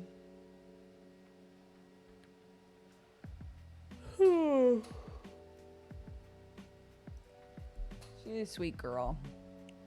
She's learning so fast. I was saying, obviously I'm with her every day. But we have some family members that show up only on the weekends, right? They come over to visit just even for a little bit on the weekends. And to have them say like, wow, she's doing so much better with biting, or like, oh my goodness, her recall is so much better after a week, makes me go, oh, thank God, right? Because like I think I'm seeing improvements, but for other people to say like, oh, she's doing so much better with that, I'm like, thank you. Thank you. I'm so glad. She is cute, huh? Yeah. She's sweetie pie. She's very inquisitive.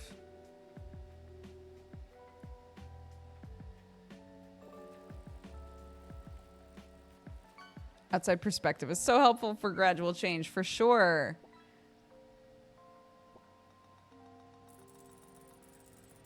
How does she get on with the cats?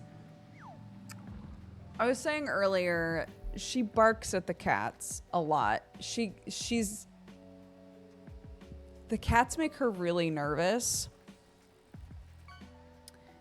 And so, again, much like saying, oh, well, dogs can't, figure things out with their hands. So they try to figure everything out with their mouths, right? That's why they bite everything or like try to eat everything or whatever. In the same way, when Peach is really excited, when she's really nervous, like all of these extreme emotions, she expresses through barking, right? She wants to be friends with Watson so bad. And so Watson literally does not interact with her. But if she sees Watson, she gets into like a play pose and then just barks. Bark, bark, bark, bark, bark, bark, bark. And I wish so badly I could just squeeze her little face and say, she hates that. Stop doing that. She hates it when you bark at her. Stop doing that.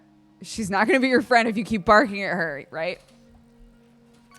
And then with Sherlock does interact with her because he's a menace and wants to eat all of her food, of course. So even sick, even with a bunch of tumors in his poor little cat body, he's still, every time she gets fed, is like, what's going on in here? What's all that? What is this? I'm like, go away. Let her eat her food. But now she does the same thing to him. So Sherlock's sitting there trying to eat his food, and she's like, what's going on in here? Comes in, sees that he's eating a delicious treat.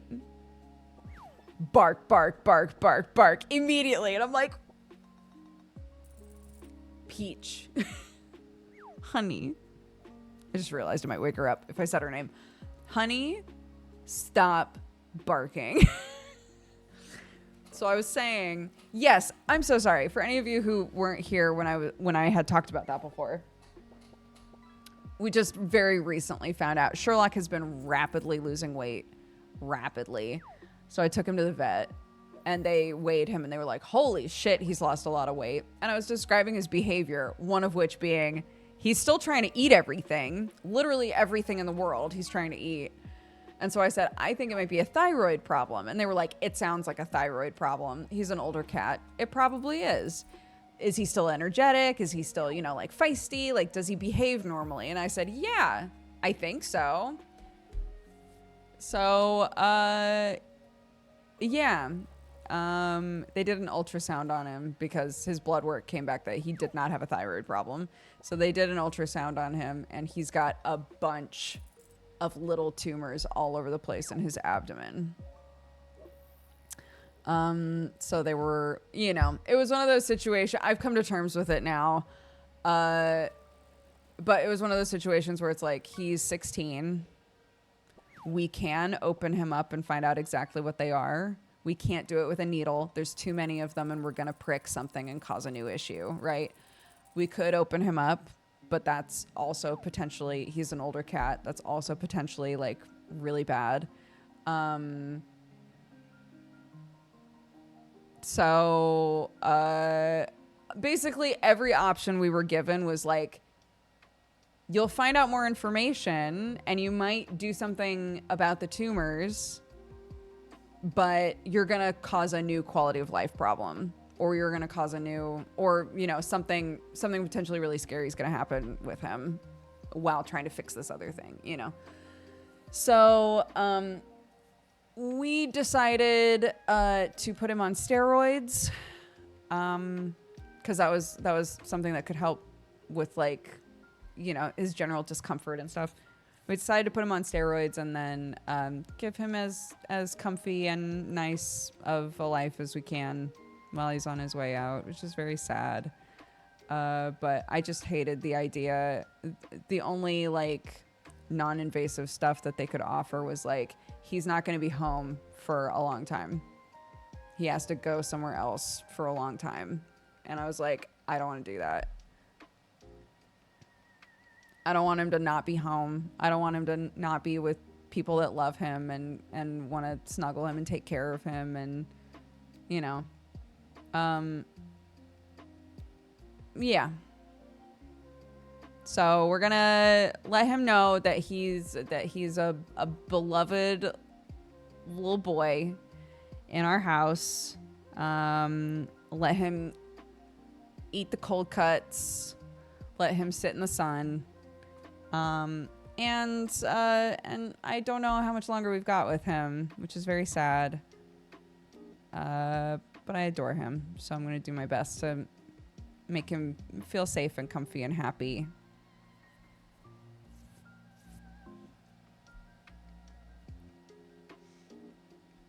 Oh, my older cat is like 17. He can't process food well anymore. They said we can't really do anything. It might hurt him more. Watching him get weaker and thinner is so hard. All my love to Sherlock. Thank you, Amarian. Back to you. I'm so sorry. It is hard. If you, and like, not that it's any easier if you haven't had them for very long, but realizing that I've had Sherlock in my life for like 14-ish years, you know, 14, 15, whatever, is weird. That's weird. It's weird to think about like life after Sherlock, you know? So I'm not thinking about it yet because he's still here. And so I'm just giving him lots of scritches and snuggles and things.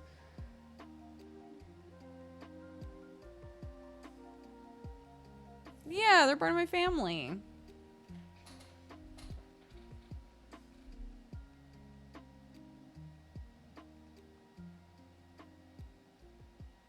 My sister's Pibble also got tumors in his old age and was rapidly losing weight, but was still his normal playful self. Yeah, because that's, I was describing to his vet, like, we just got a dog and he will pick a fight with this dog for no reason. Like, he'll be like, you got food I want, and start smacking her in the face, you know? Like, he's feisty as fuck still. But at the same time, now that I'm looking for it, like, sometimes he'll be walking around and he'll just like plop down and lay down in a spot that he never really used to. And like, it seems small, but it's like, I think he's just, you know, I think he's living his life normal. And then he'll suddenly be like, oof, I'm tired. You know? Oh yeah, she already knows. She knew the same day that I knew. We tell her everything. So she knew, like, oh, there's something wrong with Sherlock. We're taking him to the vet. We dropped him off to the vet before school. So she was with me when we dropped him off at the vet. And after school, asked how he was. And I was very honest with her. And said, yeah, they think that he's sick, honey. But we don't know. We might have him around for a really long time. We might not. And so it's really important that, just like we always do, that we give him lots of snuggles, that we, you know, love him with our whole hearts. And and make sure that he's, you know, feeling happy and safe, and he is probably going to die in the next like year or so. And she was very sad, understandably.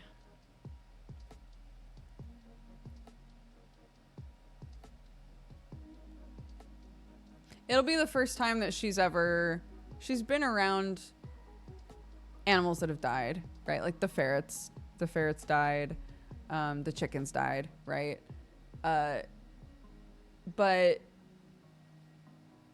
this is the first time, and I don't know if it's her age, 'cause she's 6 now.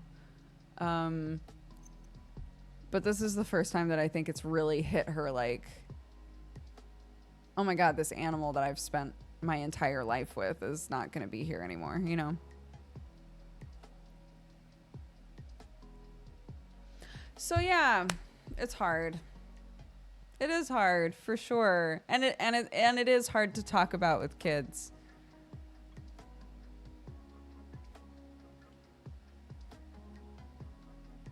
But I want her involved.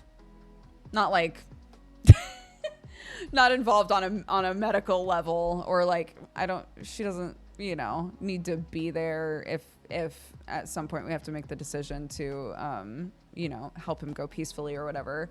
Obviously I'm not going to be like, and you have to be there. Like, but you know, I want her to know what's going on. I don't want it to ever be like a surprise when it didn't need to be. Yeah, we're doing an operation. We're doing chemo, and you need to be there and hold his paw.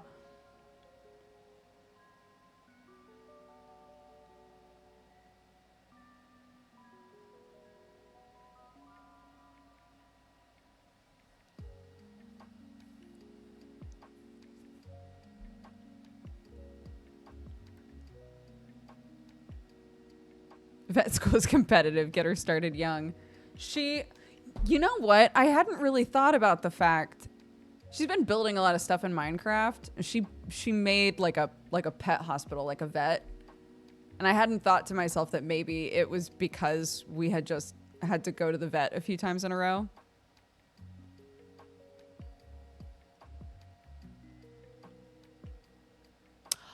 Oh my gosh, I see what you mean. Somebody said that they really hated the on the farm thing. And I was like, did I say something about being on a farm that was weird? And I realized what you mean is that sometimes parents would say, oh, they've gone to live on a farm, instead of explaining that the animal died. I totally forgot about that. That didn't even cross my mind that was a thing. She sleeps like this all the time with her paws like in the air, and it makes me laugh.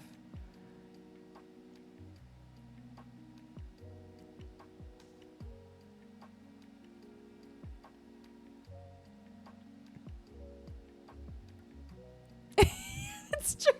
She's gone to live on a farm. Not ours, though.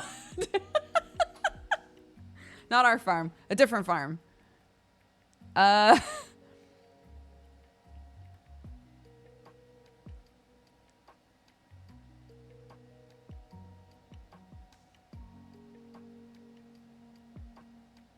Yeah, she's a cutie pie.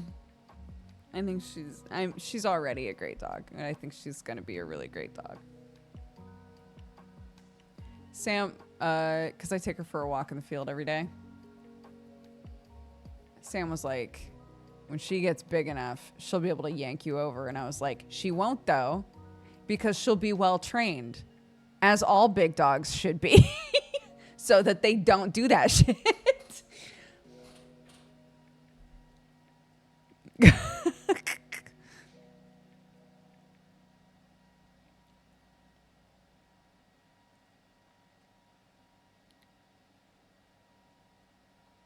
How big is she gonna get? They get pretty big. I mean, they can't.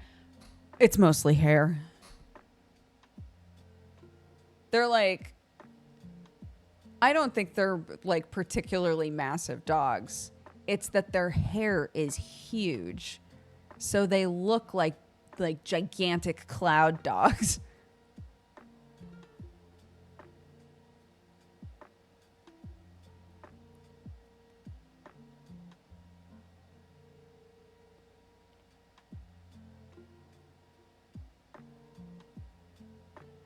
Yeah, I brush her every day. I play with her feet every day. It's not weird. It's for grooming purposes. I play with her feet every day. I play with her ears. I do this with her eyes all the time and like lift up her mouth and stuff, just so that anything that we need to get done, that she's chill about us like touching those areas.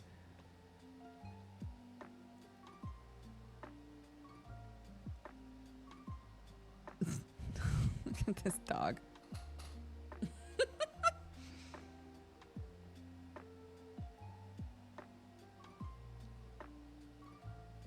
Hi, Brett. How are you, buddy? Yeah, I've clipped her nails already.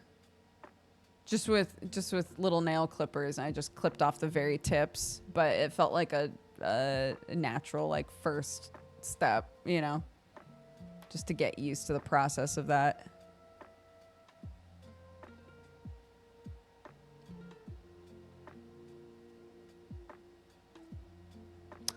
No, she hasn't been to like puppy school yet. But that should be starting really soon.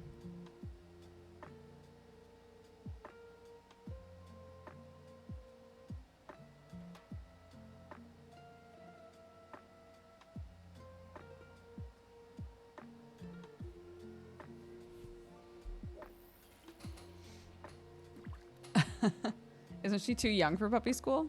No. You can start puppy school at 8 weeks, I think.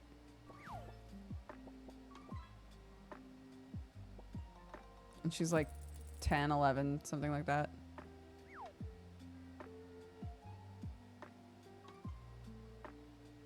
How does she get along with the other dogs? Pretty well. There are 3 other dogs on our property. They do not live with us. There are 3 other dogs on our property. There's Mabel, who's very old and has a torn ACL, so she like hobbles around everywhere like proper grandma dog.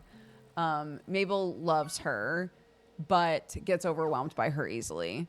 So Peach adores her and like wants to jump on her and lick her constantly and stuff. And Mabel, in a dog way, keeps having to correct her to be like, stop doing that. My leg's busted. It hurts me when you do that. Don't do that, right? And then there are 2 like sausage dog mixes. One of them is the sort of dog that hates other dogs, so she wants nothing to do with Peach. Growls at Peach every time Peach gets anywhere close to her. Hates Peach, but also doesn't like the other dogs, right? So it's whatever. And then Annie and Peach have played a few times because Annie's a bit younger, but Annie doesn't like how much bigger Peach is than her. Like, I feel like if I could speak dog and talk with Annie, Annie would be like, why is she that big already? She's a baby. Why is she bigger than me? Like, they'll be playing and there will be a point where Annie's like, and I'm done. You're massive. You're intimidating me. So that's it. So she doesn't get along great with any of them. Again, she and Mabel get along fine, but she can't play with Mabel. So that's the other reason that we're like, if we go start like training for her, she'll meet other puppies, which would be great.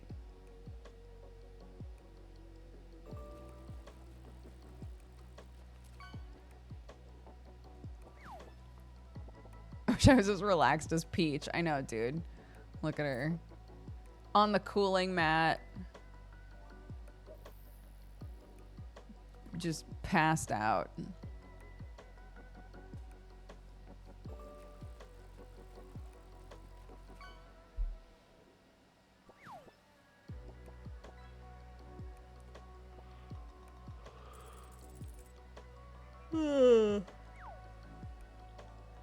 That's okay, Stooge. I didn't know the website, so I didn't realize that it made AI music. I was like, damn. Stooge has got some pipes.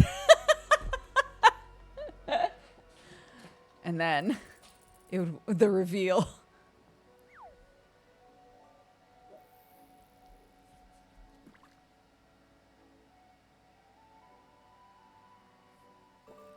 Nah, I don't think there are dog parks, but there are.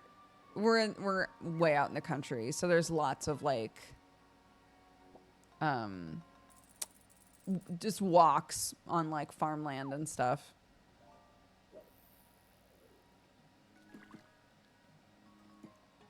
Yeah. But she needs her second vaccine for that. We're not taking her out on walks where she could interact with other dogs until she's got her second vaccine. She gets that this week.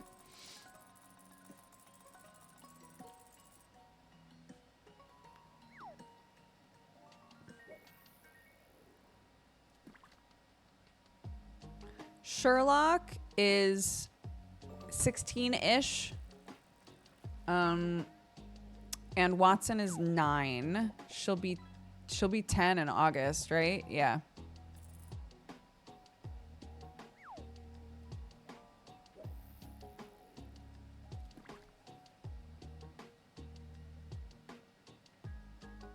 Yeah. Which is wild. It's nutty to me how old they are.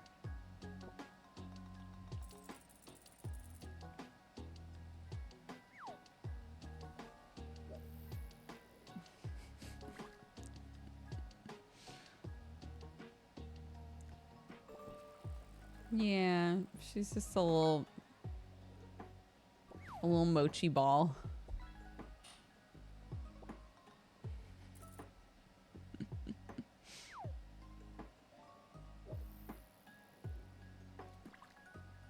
Oh, Fox Paws, I'm sorry. Yeah, it's hard. 16's great for a cat. We've had many over the years. Only ever got our current old man to 16. We think he's gonna live a long time out of sheer spite. Yeah, it feels like, and from talking to the vet as well, kind of any time after 12, you just don't know what, their genetics and all of that. Like, it can contribute to things happening quicker or not. So, yeah. I'm very happy to have had him as long as I have.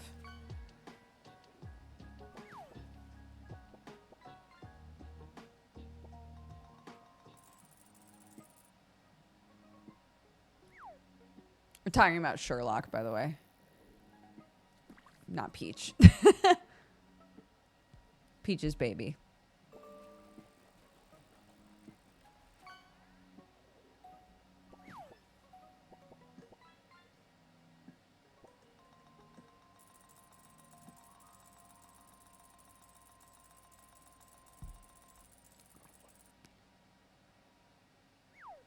Yeah, I was just talking about Watson. Yeah, she's almost 10.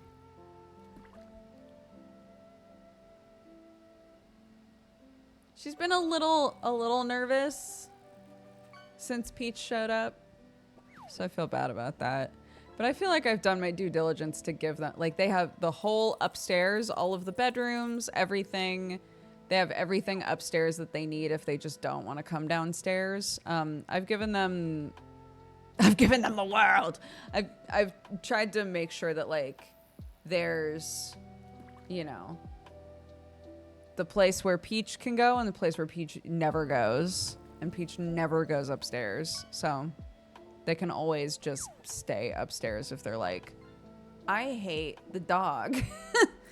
And slowly interact with Peach when they feel comfortable, But that's why every time Watson comes downstairs and Peach is like, yes, Watson, I want to be your friend so bad. Bark, bark, bark, bark, bark. I'm like, stop. She finally came downstairs, dude. Stop. Stop. She hates this. She hates the barking. Knock it off. But, Yeah.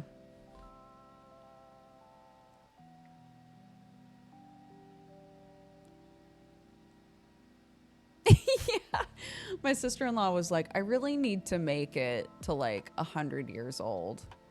I was like, yeah. She goes, yeah, just because like I don't want to bother trying to figure out who's going to take my tortoises when I die. She's like, they live so long. It would be nice if like they didn't have to change hands, you know? I'd appreciate if I didn't have to like plan out where they were going to go.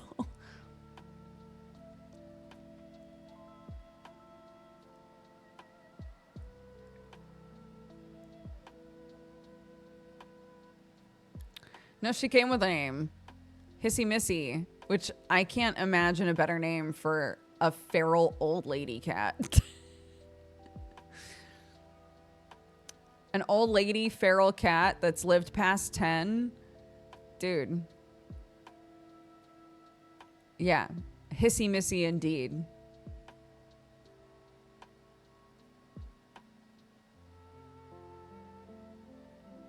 Yeah.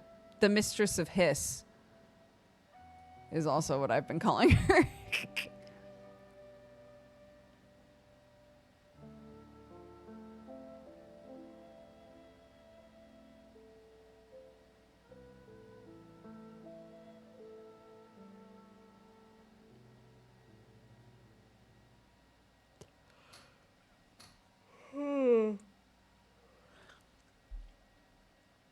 Yeah, birds too.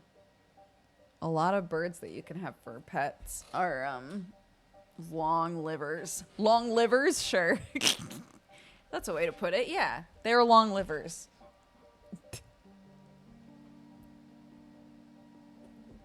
I misunderstood earlier. I thought the tortoise was named Hissy Missy. No. No. The tortoises are Sal and Sully.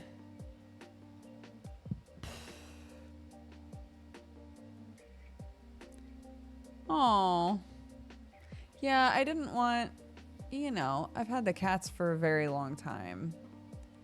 And the last thing that I wanted was for the cats to feel like, number one, that like they never got solo time with me. Really, like I'm the one that they snuggle with a lot, that they spend a lot of time with.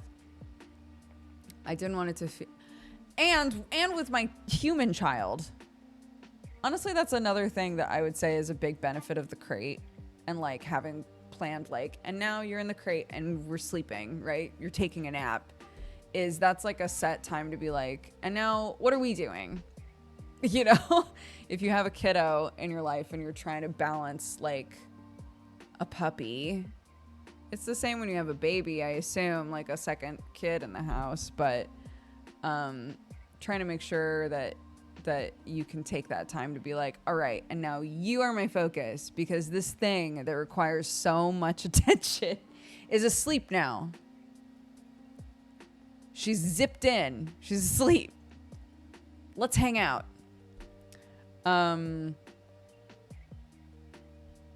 Yeah. And then she's in Sam's office at night. So at night, when my human child's asleep and the dog's asleep in a totally different part of the house, that's when the cats are like, cracks knuckles, flexes, you know, walks around downstairs, snuggles up on the couch, like, all right, it's nighttime.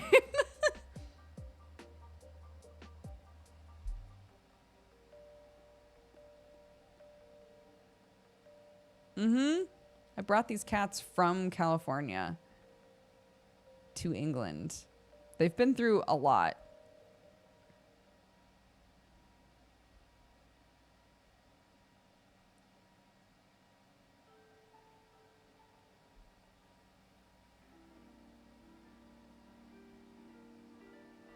How did they find the weather transition?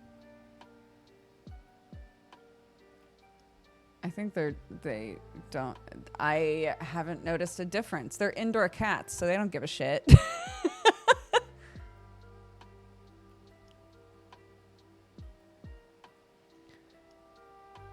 How was the process of moving cats to a different country? So I've talked about this quite a few times, but we used a service, and I would highly recommend, if you're able to, to find a company that specializes in like how to get an animal from one country to another.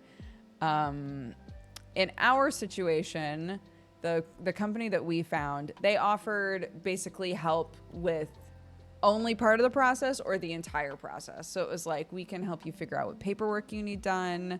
We can help, you know, get the paperwork done for you. We can, you know, do just that. Do just like make sure that you're on track with everything that you need to get done as the owner. All the way up to, we will facilitate what plane your animal needs to get on. We will contact a company on the other side and make sure that there's somebody on the other side waiting for your animal to get everything done on that side.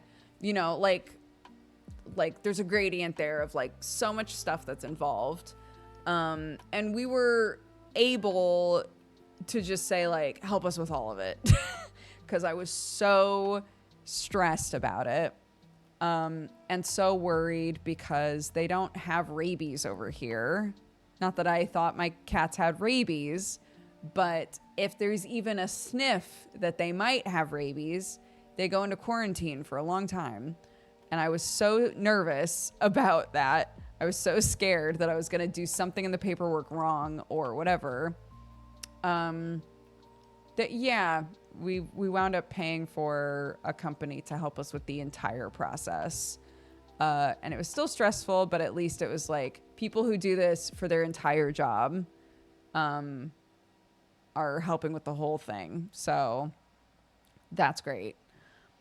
So yeah, if ever you need to take an animal from one country to another and you feel like it's really messy, like what all is involved and how to do it all, potentially there's a company nearby that can at the very least answer your questions and help with that part.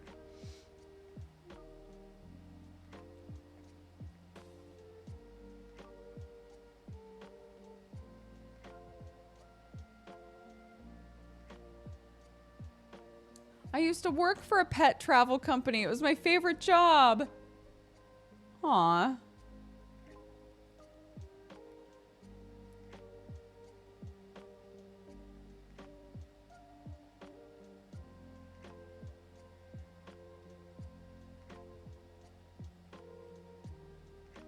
Every time I see that sweater, lol, still haven't returned it. This one, he hasn't asked for it back. He just said, that's vintage, take care of it. And I have. It has no stains. It's never been ripped. It's still in great condition. I take very good care of it.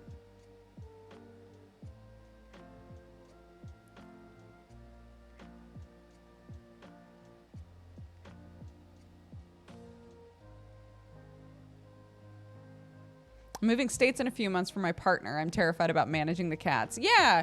Again, even I think just having somebody to be like, here's what you need to do. Here are the forms you need to fill out. Take your pet to the vet. Give them this form. Have them fill that out. Make sure they've got these shots, right? Just what do they need? Tell me. Please. Touch his face. Tell me. What do I need to do? It's just helpful. How much time does it need before you can claim it? I've had this sweater jumper. I've had this crew neck sweater jumper for over 10 years. And he didn't realize. So yeah, it's mine. But I will take care of it as though I'm still borrowing it from him and keep his requests to heart.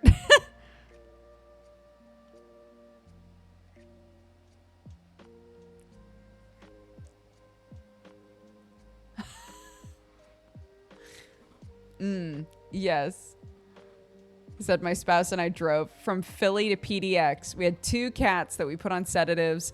One slept and the other gave a 55-hour opera on the pain of his life in the carrier. Yeah, that sounds right.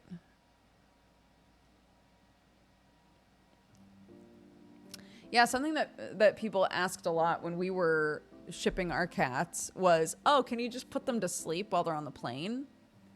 No. No, because of the elevation, it's dangerous to put them to sleep when they're in the plane elevated, because you don't know how their breathing is going to react. And you want to make sure that they are getting all of the oxygen that they need, able to eat, able to drink, all these things, right? If they're able, so. Yes, this belongs to my dad. Denny's, #1 in guitars. It's from an old music store in Portland, Oregon. I don't know why my dad bought it. But yeah, I grew up in Oregon. So he had this sweater. At some point, I was told to wear it home. At some point, I was told to wear it home. I think when I was in college. And I just still have it. I would have assumed it was stolen from your brother. No. No. My dad and I are pretty close in size. Hilariously. My dad and I are pretty close in size. My brother and I, not so much. My dad and I are built like little squat people. And my brother is long and lithe and elven.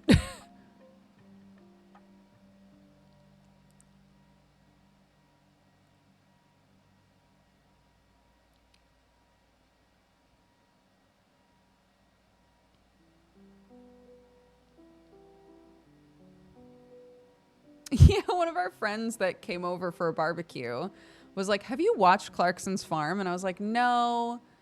And I don't really know why. I just haven't really taken the time. And she was like, "If it helps, I hate that guy." And I was like, "Yeah, I gotta be real. It seems like he's a very divisive person." She was like, "I hate that guy. Love the show, though." It's like, okay. Good to know.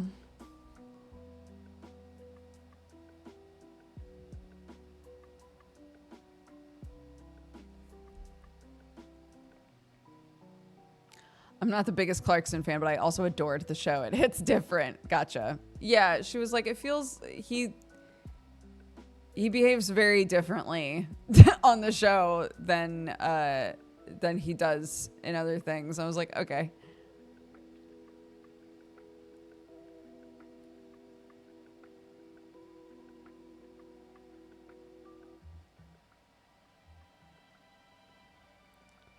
A lot of the show is people who know what they're doing yelling at Clarkson. I see.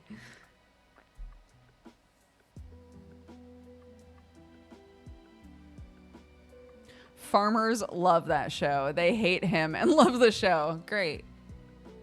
Yeah, I'll have to check it out. Oh my gosh, it was so wholesome. Sorry, as a side note. So our next door neighbor is another farmer. Like a proper farmer. He has like tons of fields and stuff. And he's so sweet. And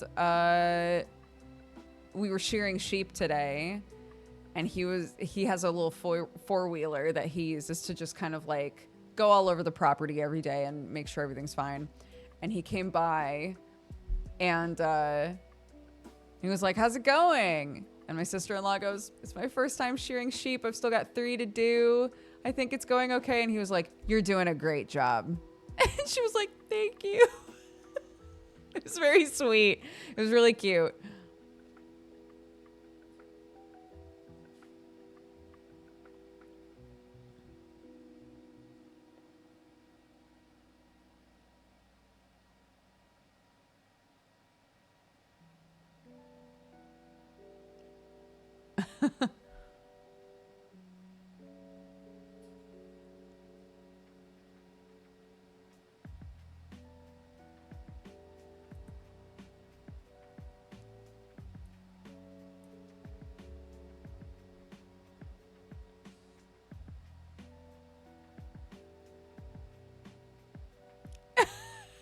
I was curious why someone was talking about Jesus Christ and then realized that they used the term the big JC for Jeremy Clarkson. It was just so confusing.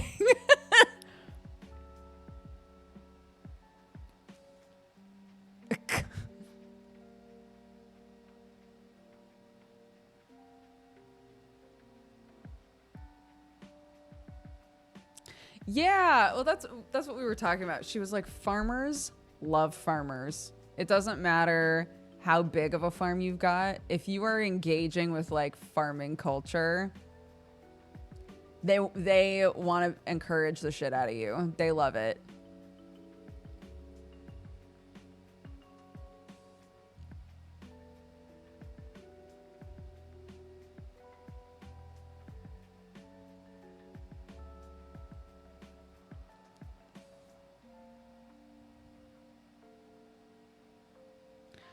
I grew up around a lot of farmers. And yeah, they like to help each other out. They like to do favors for one another. They hate going to the doctors. They hate it. They will deal with a absolutely crunched bone and be like, it's not that bad. Unhinged.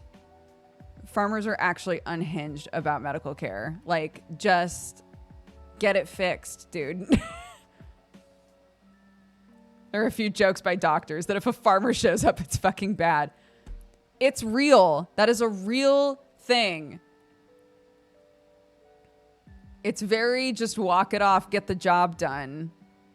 And they never talk about how walking it off to get the job done just makes it way worse.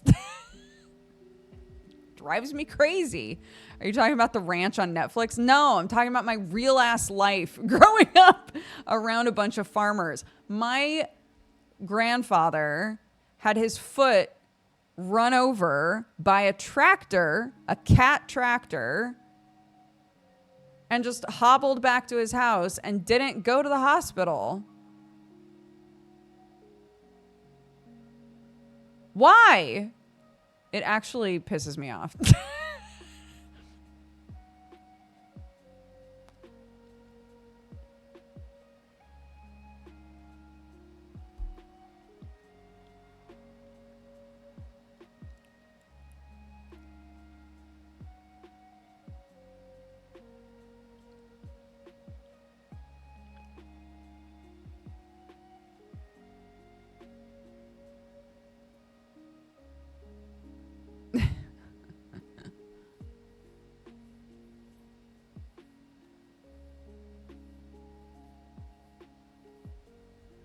Anyways.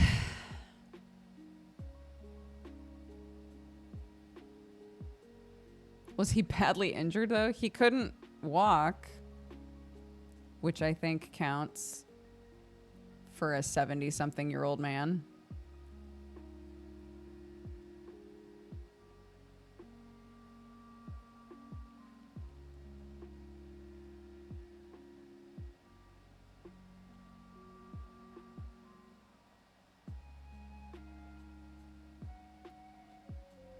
Anyways, farming culture is its own like pocket.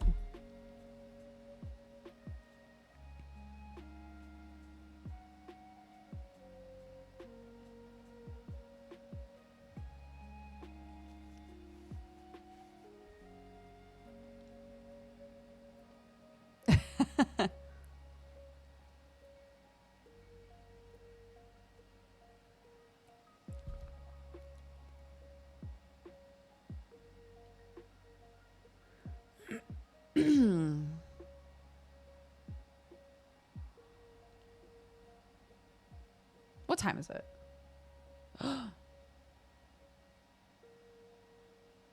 think the store will still be open when I end. I think.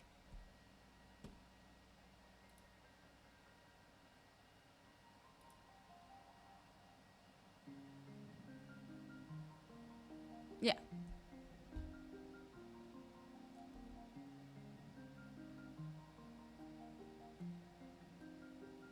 I have no idea what my first word was, to be honest.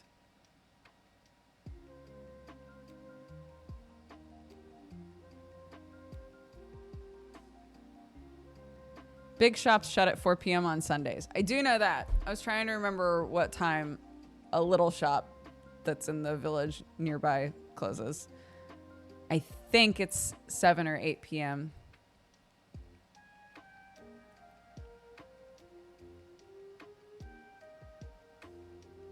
But yeah, the Aldi and Lidl and them that are nearby are already shut. They shut at like 2 or 3.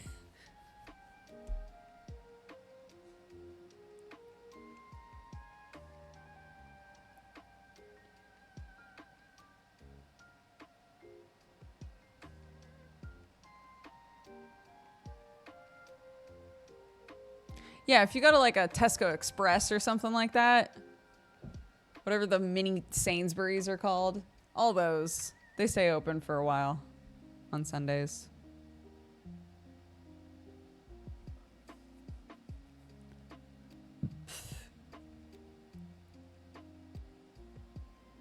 Sainsbury's local, that's what it's called. Do they still do no alcohol sales on Sunday before midday? I have no idea. I don't think I've tried. I don't know.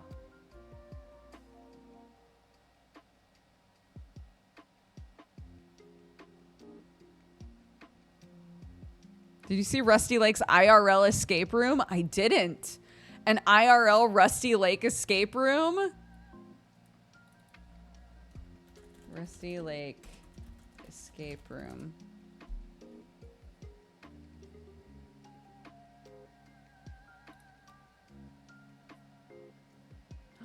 Black Cube exhibition, an escape room experience. What? Oh, happening at TwitchCon.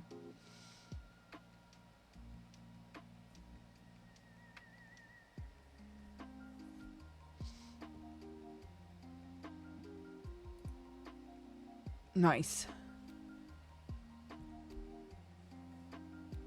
Does anyone's Aldi also have only one cashier? The Aldi that I go to, nearly everyone just uses self-checkout, which is nice. Which is nice.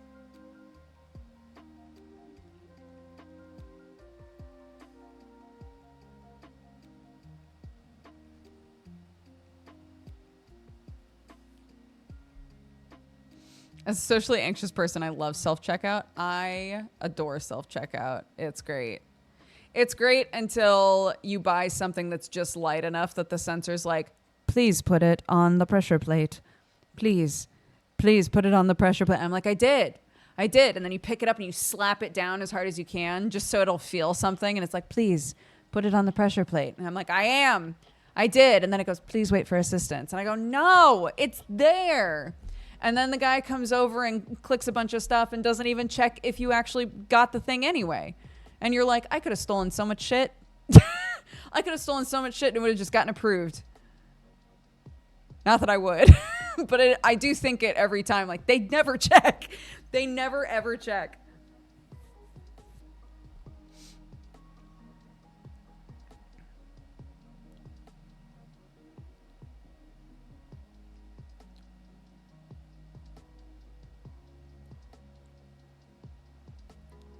I love the I don't care approval. Me too. Me too, if we're being real.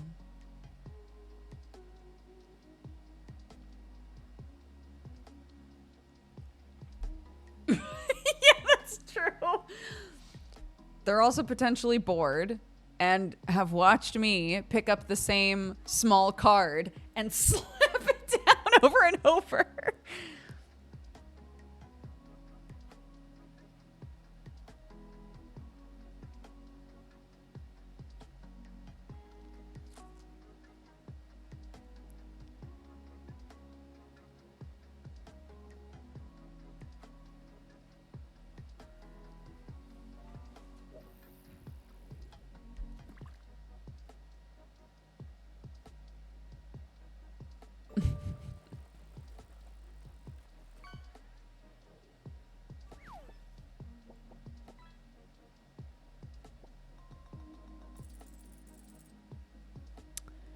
Yeah.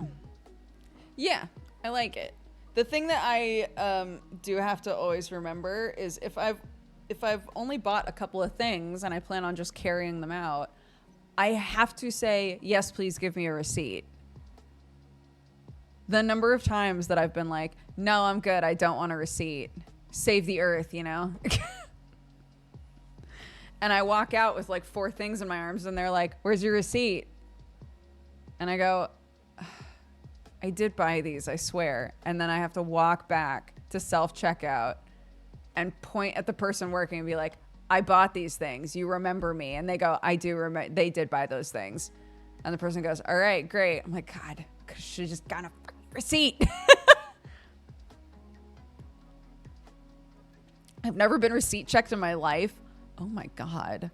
I've been receipt checked so many times. So many times.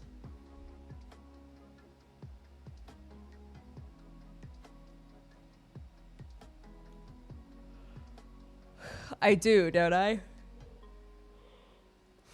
Such a suspicious bitch. I'm like, yes, I would like to steal 1 coffee and a sandwich.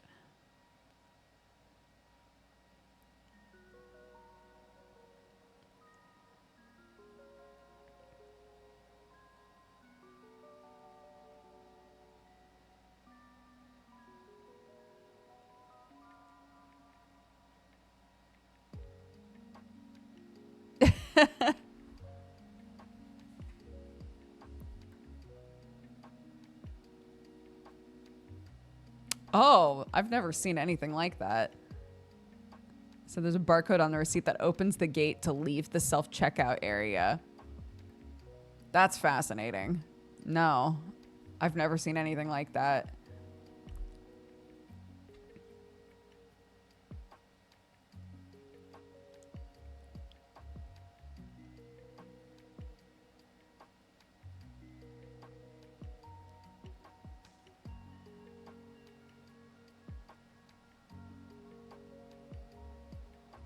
What the dog doing?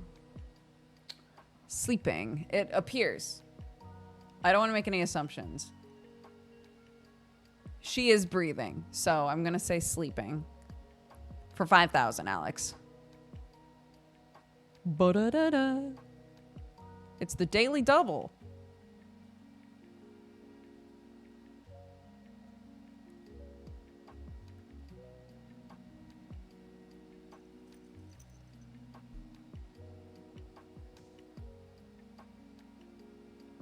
You forgot to answer in a question. I was choosing a category. I got the daily double. Remember?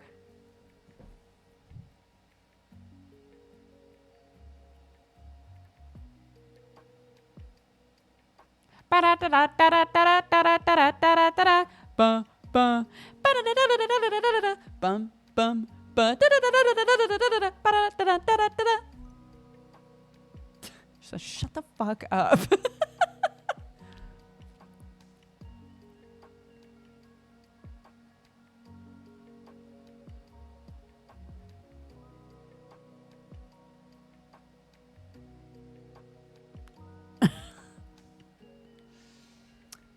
You know, she lives in a house with me and Clark, and I have a little bit of self-control. But the 6-year-old in the house, if she's like, and now I'm going to compose a ballad, not a single thought in that head is like, how many people in this house are sleeping right now?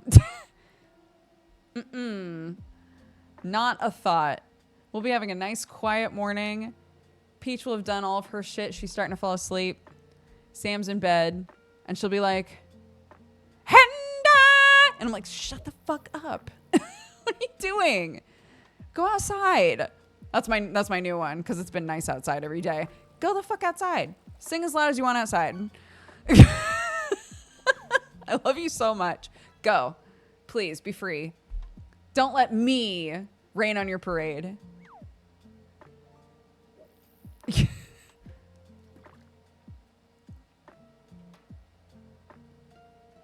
She is. She's a 6-year-old now.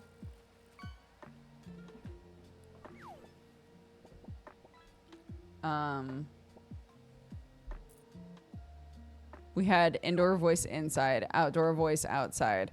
Yeah. I mean, she's old enough that if I say to her like, "Hey, people are sleeping," she quiets down.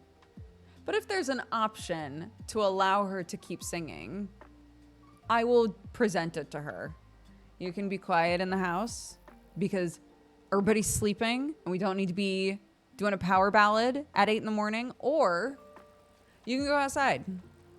You can go outside and sing to the chickens. They would love it. They're bored as hell.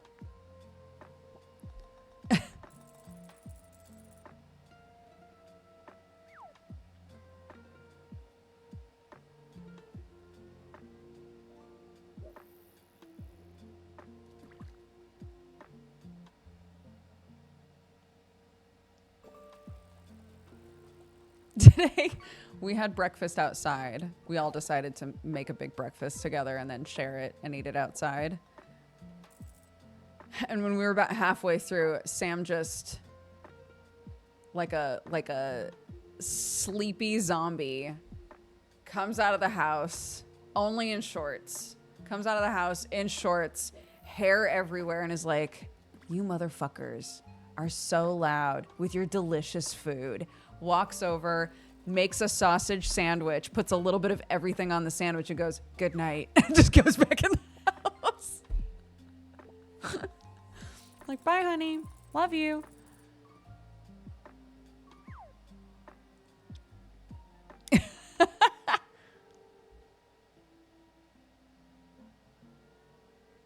He had said, for those of you who aren't here very often, don't know what my home life is like, that's fine. You don't need to. I'm gonna give you the rundown right now. I'm also married to a streamer who works all night. He streams all night and then sleeps for the whole morning. And Dawn Trail just came out, and so he was like, "My love, I'm going to be staying up even later than I normally do." And I was like, "That's fine. I don't give a shit. That's fine." So he went to bed right as we were making breakfast. And he was like, "Hey, can you guys save like a couple sausages for me so I can make a sandwich later?" We were like, "Yeah, of course." So he went to bed. And the next time we saw him was halfway through breakfast when he was like, "You must all think you're so great with your delicious food and your frivolity out here." And since he was still awake and we were eating, he was like, "I'm just going to eat my breakfast now. Fuck all of you. Goodbye."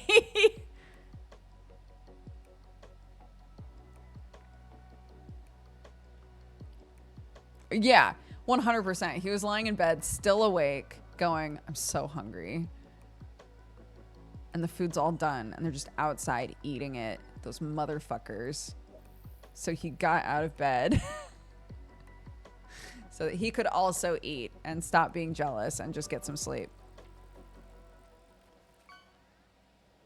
Yes. Yes, he's always been a night person. Always. So it works out fine for him.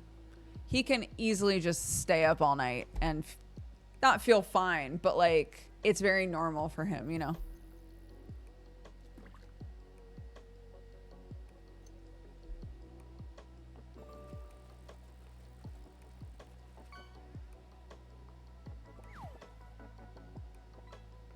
Yeah.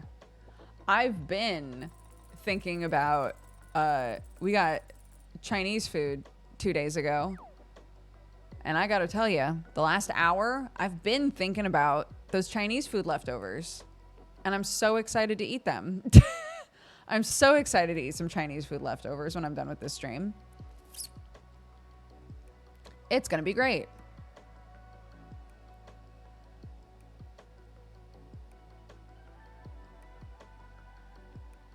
Mm-hmm.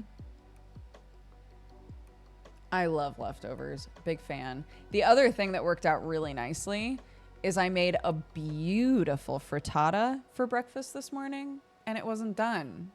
By the time everything else was done and ready to eat, it was still jaggly.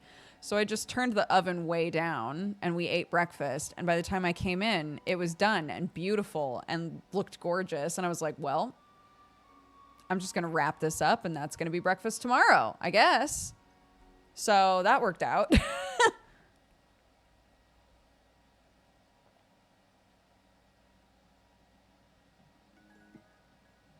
I can't imagine living with people who don't love leftovers.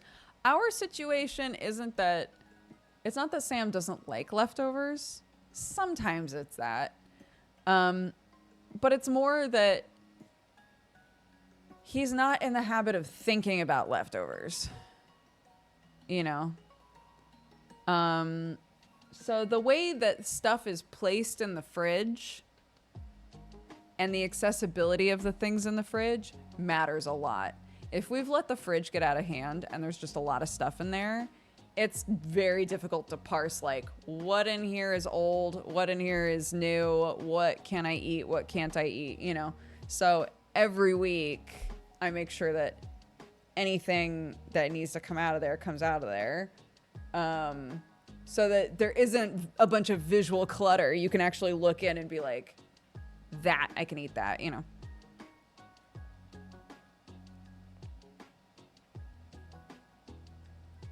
Fridge organization is such a thing.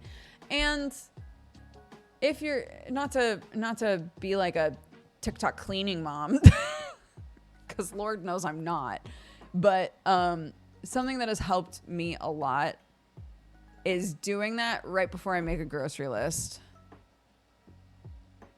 Because I love to cook, so I do a lot of the cooking in our house.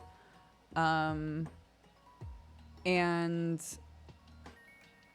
every Sunday, just going through the fridge, even if there really isn't anything to like get rid of, just organizing it, looking at what we've got, helps so much.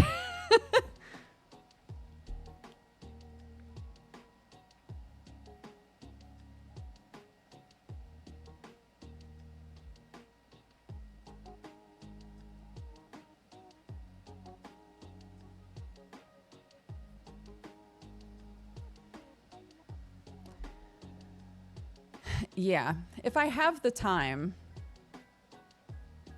if I'm already like putting together a lunch for myself later, I'll put together a second one and just be like, Sam, you don't have to eat it, but there's a thing that is literally assembled to be a meal in the fridge. And if you don't eat it, that's just a treat for Doogs later. So either way, we're good, baby. I don't care.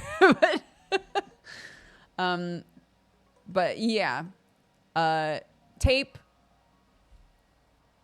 and a Sharpie, being able to write like, this is the day we ate this thing, or just like, Sam, exclamation point, exclamation point. This shit's for you. Heart, you know.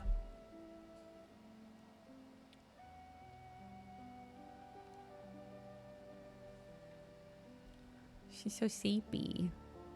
We'll wrap up in a minute here.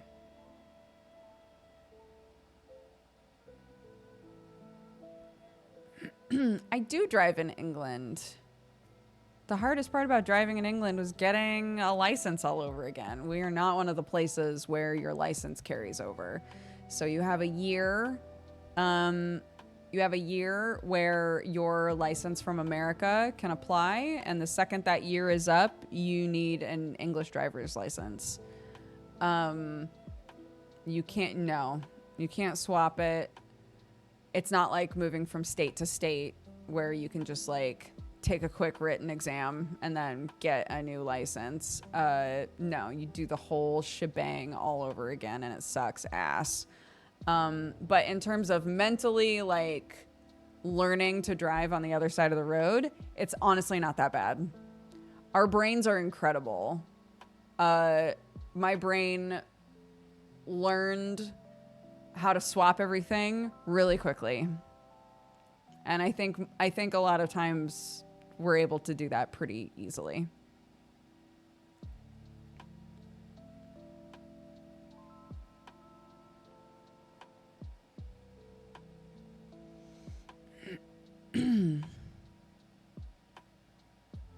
Do you get on the wrong side by mistake sometimes? Never. Nope. I did that once the very first time that I drove, and it was on a back road, and it was totally fine. But I did realize quickly, like, oh, I'm on the wrong side of the road. That's the only time that's ever happened. Beyond that, I've had no issues whatsoever.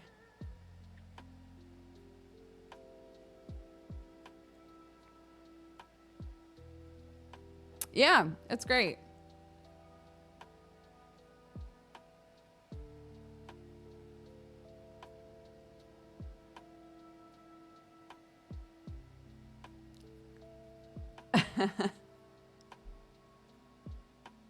Yeah, well, we're starting to get roundabouts in America now. And Americans hate them. They hate them, dude.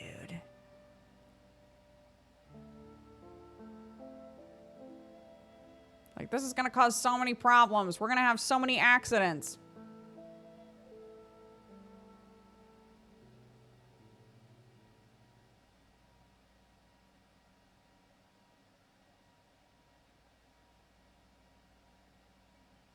Yeah, my dad. So my dad is nearly blind in one eye.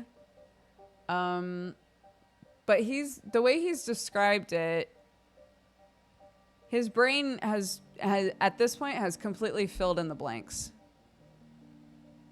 So like he has like, I think it's like pinpoint vision. So like one eye, he can only see like this much, you know, sort of that like directly in front of that eye. And the other eye just helps supply all of the information.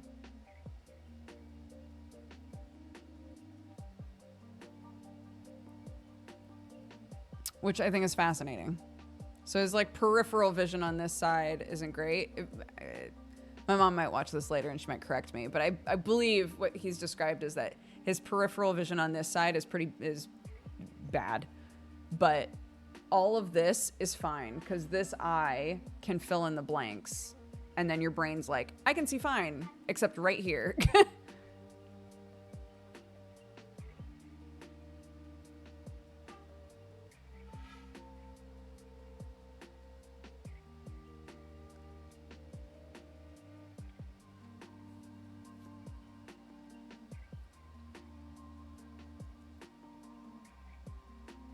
Side note, like actual complete side note, nothing to do with anything that we're talking about. I've seen quite a few people in chat that I think haven't seen me or whatever since old YouTube days. So what's up? I hope you're having a great day. I stream almost every single day. So if you use Twitch a lot, you should come hang out. It's a good time. I do VTube during the week. I'm a mushroom. I'm a little mushroom guy. But on the weekends, I'm on cam.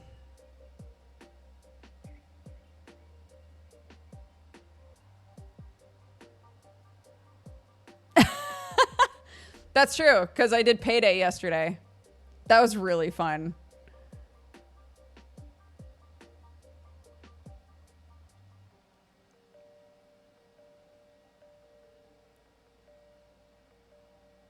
Your new schedule's too early for me. I rarely catch your streams since you moved to the UK. Yeah, that's fair. I do night stuff occasionally throughout the week. Fridays, I always do a night thing. Like nights for me. So afternoon in America, but I get it. I totally get it. Ah, God.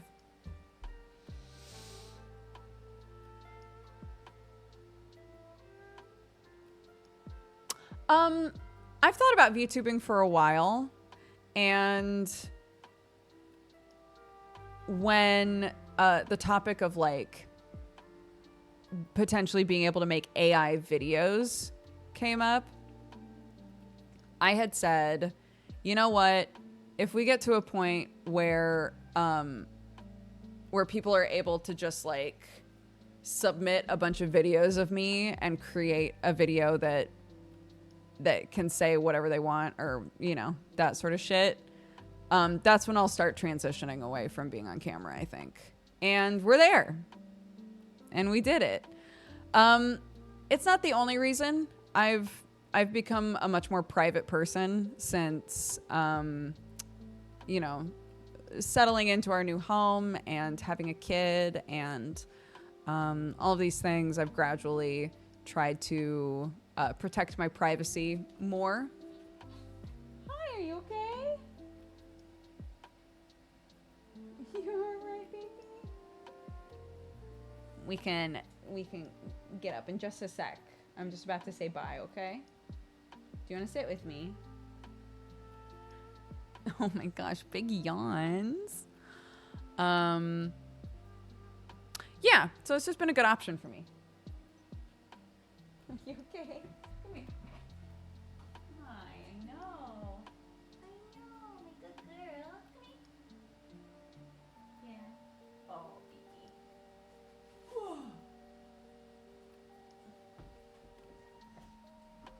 Whoa. Okay, we're just gonna say bye-bye, okay? Okay? So.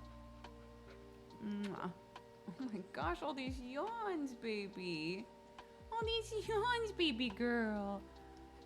Mwah. This is Peach. Mwah. Okay? Okay, give me just a sec. I just need to read these off, and then we'll leave. Ready? Oh, ready? Okay, Bloodfire, thank you for the 98 months. Happy 8 years. Male Malay for the 79. Jolms for the 5. Wizardy Sloth for the 89. Are you okay? Dead Weird for the 6. Chef Pantherfoot, thank you for the 6. LCLC for the 5. Amarian for the 88. Nirafen for the 6 years. Happy anniversary. Thank you so much. Swarm of Ferrets for the 33. Crimson Jockey for the 40. Poshcat for the 83. Lancelot the Lion for the 4. Sad Old Guy for the 6 years. Happy anniversary. Thank you so much, baby. Olympos for the 114. Ryuk for the 98. Happy 8 years. Caprica Swiss for the 58. Relict for the 5. Porzio for the 83. Camo for the 45, and the runes for the 93. Thank you so much. What about these yawns? Mwah. You're so cute. All right, we're gonna take off. I'm gonna take this dog to pee because I think she really needs to. I'll see you guys around. Bye.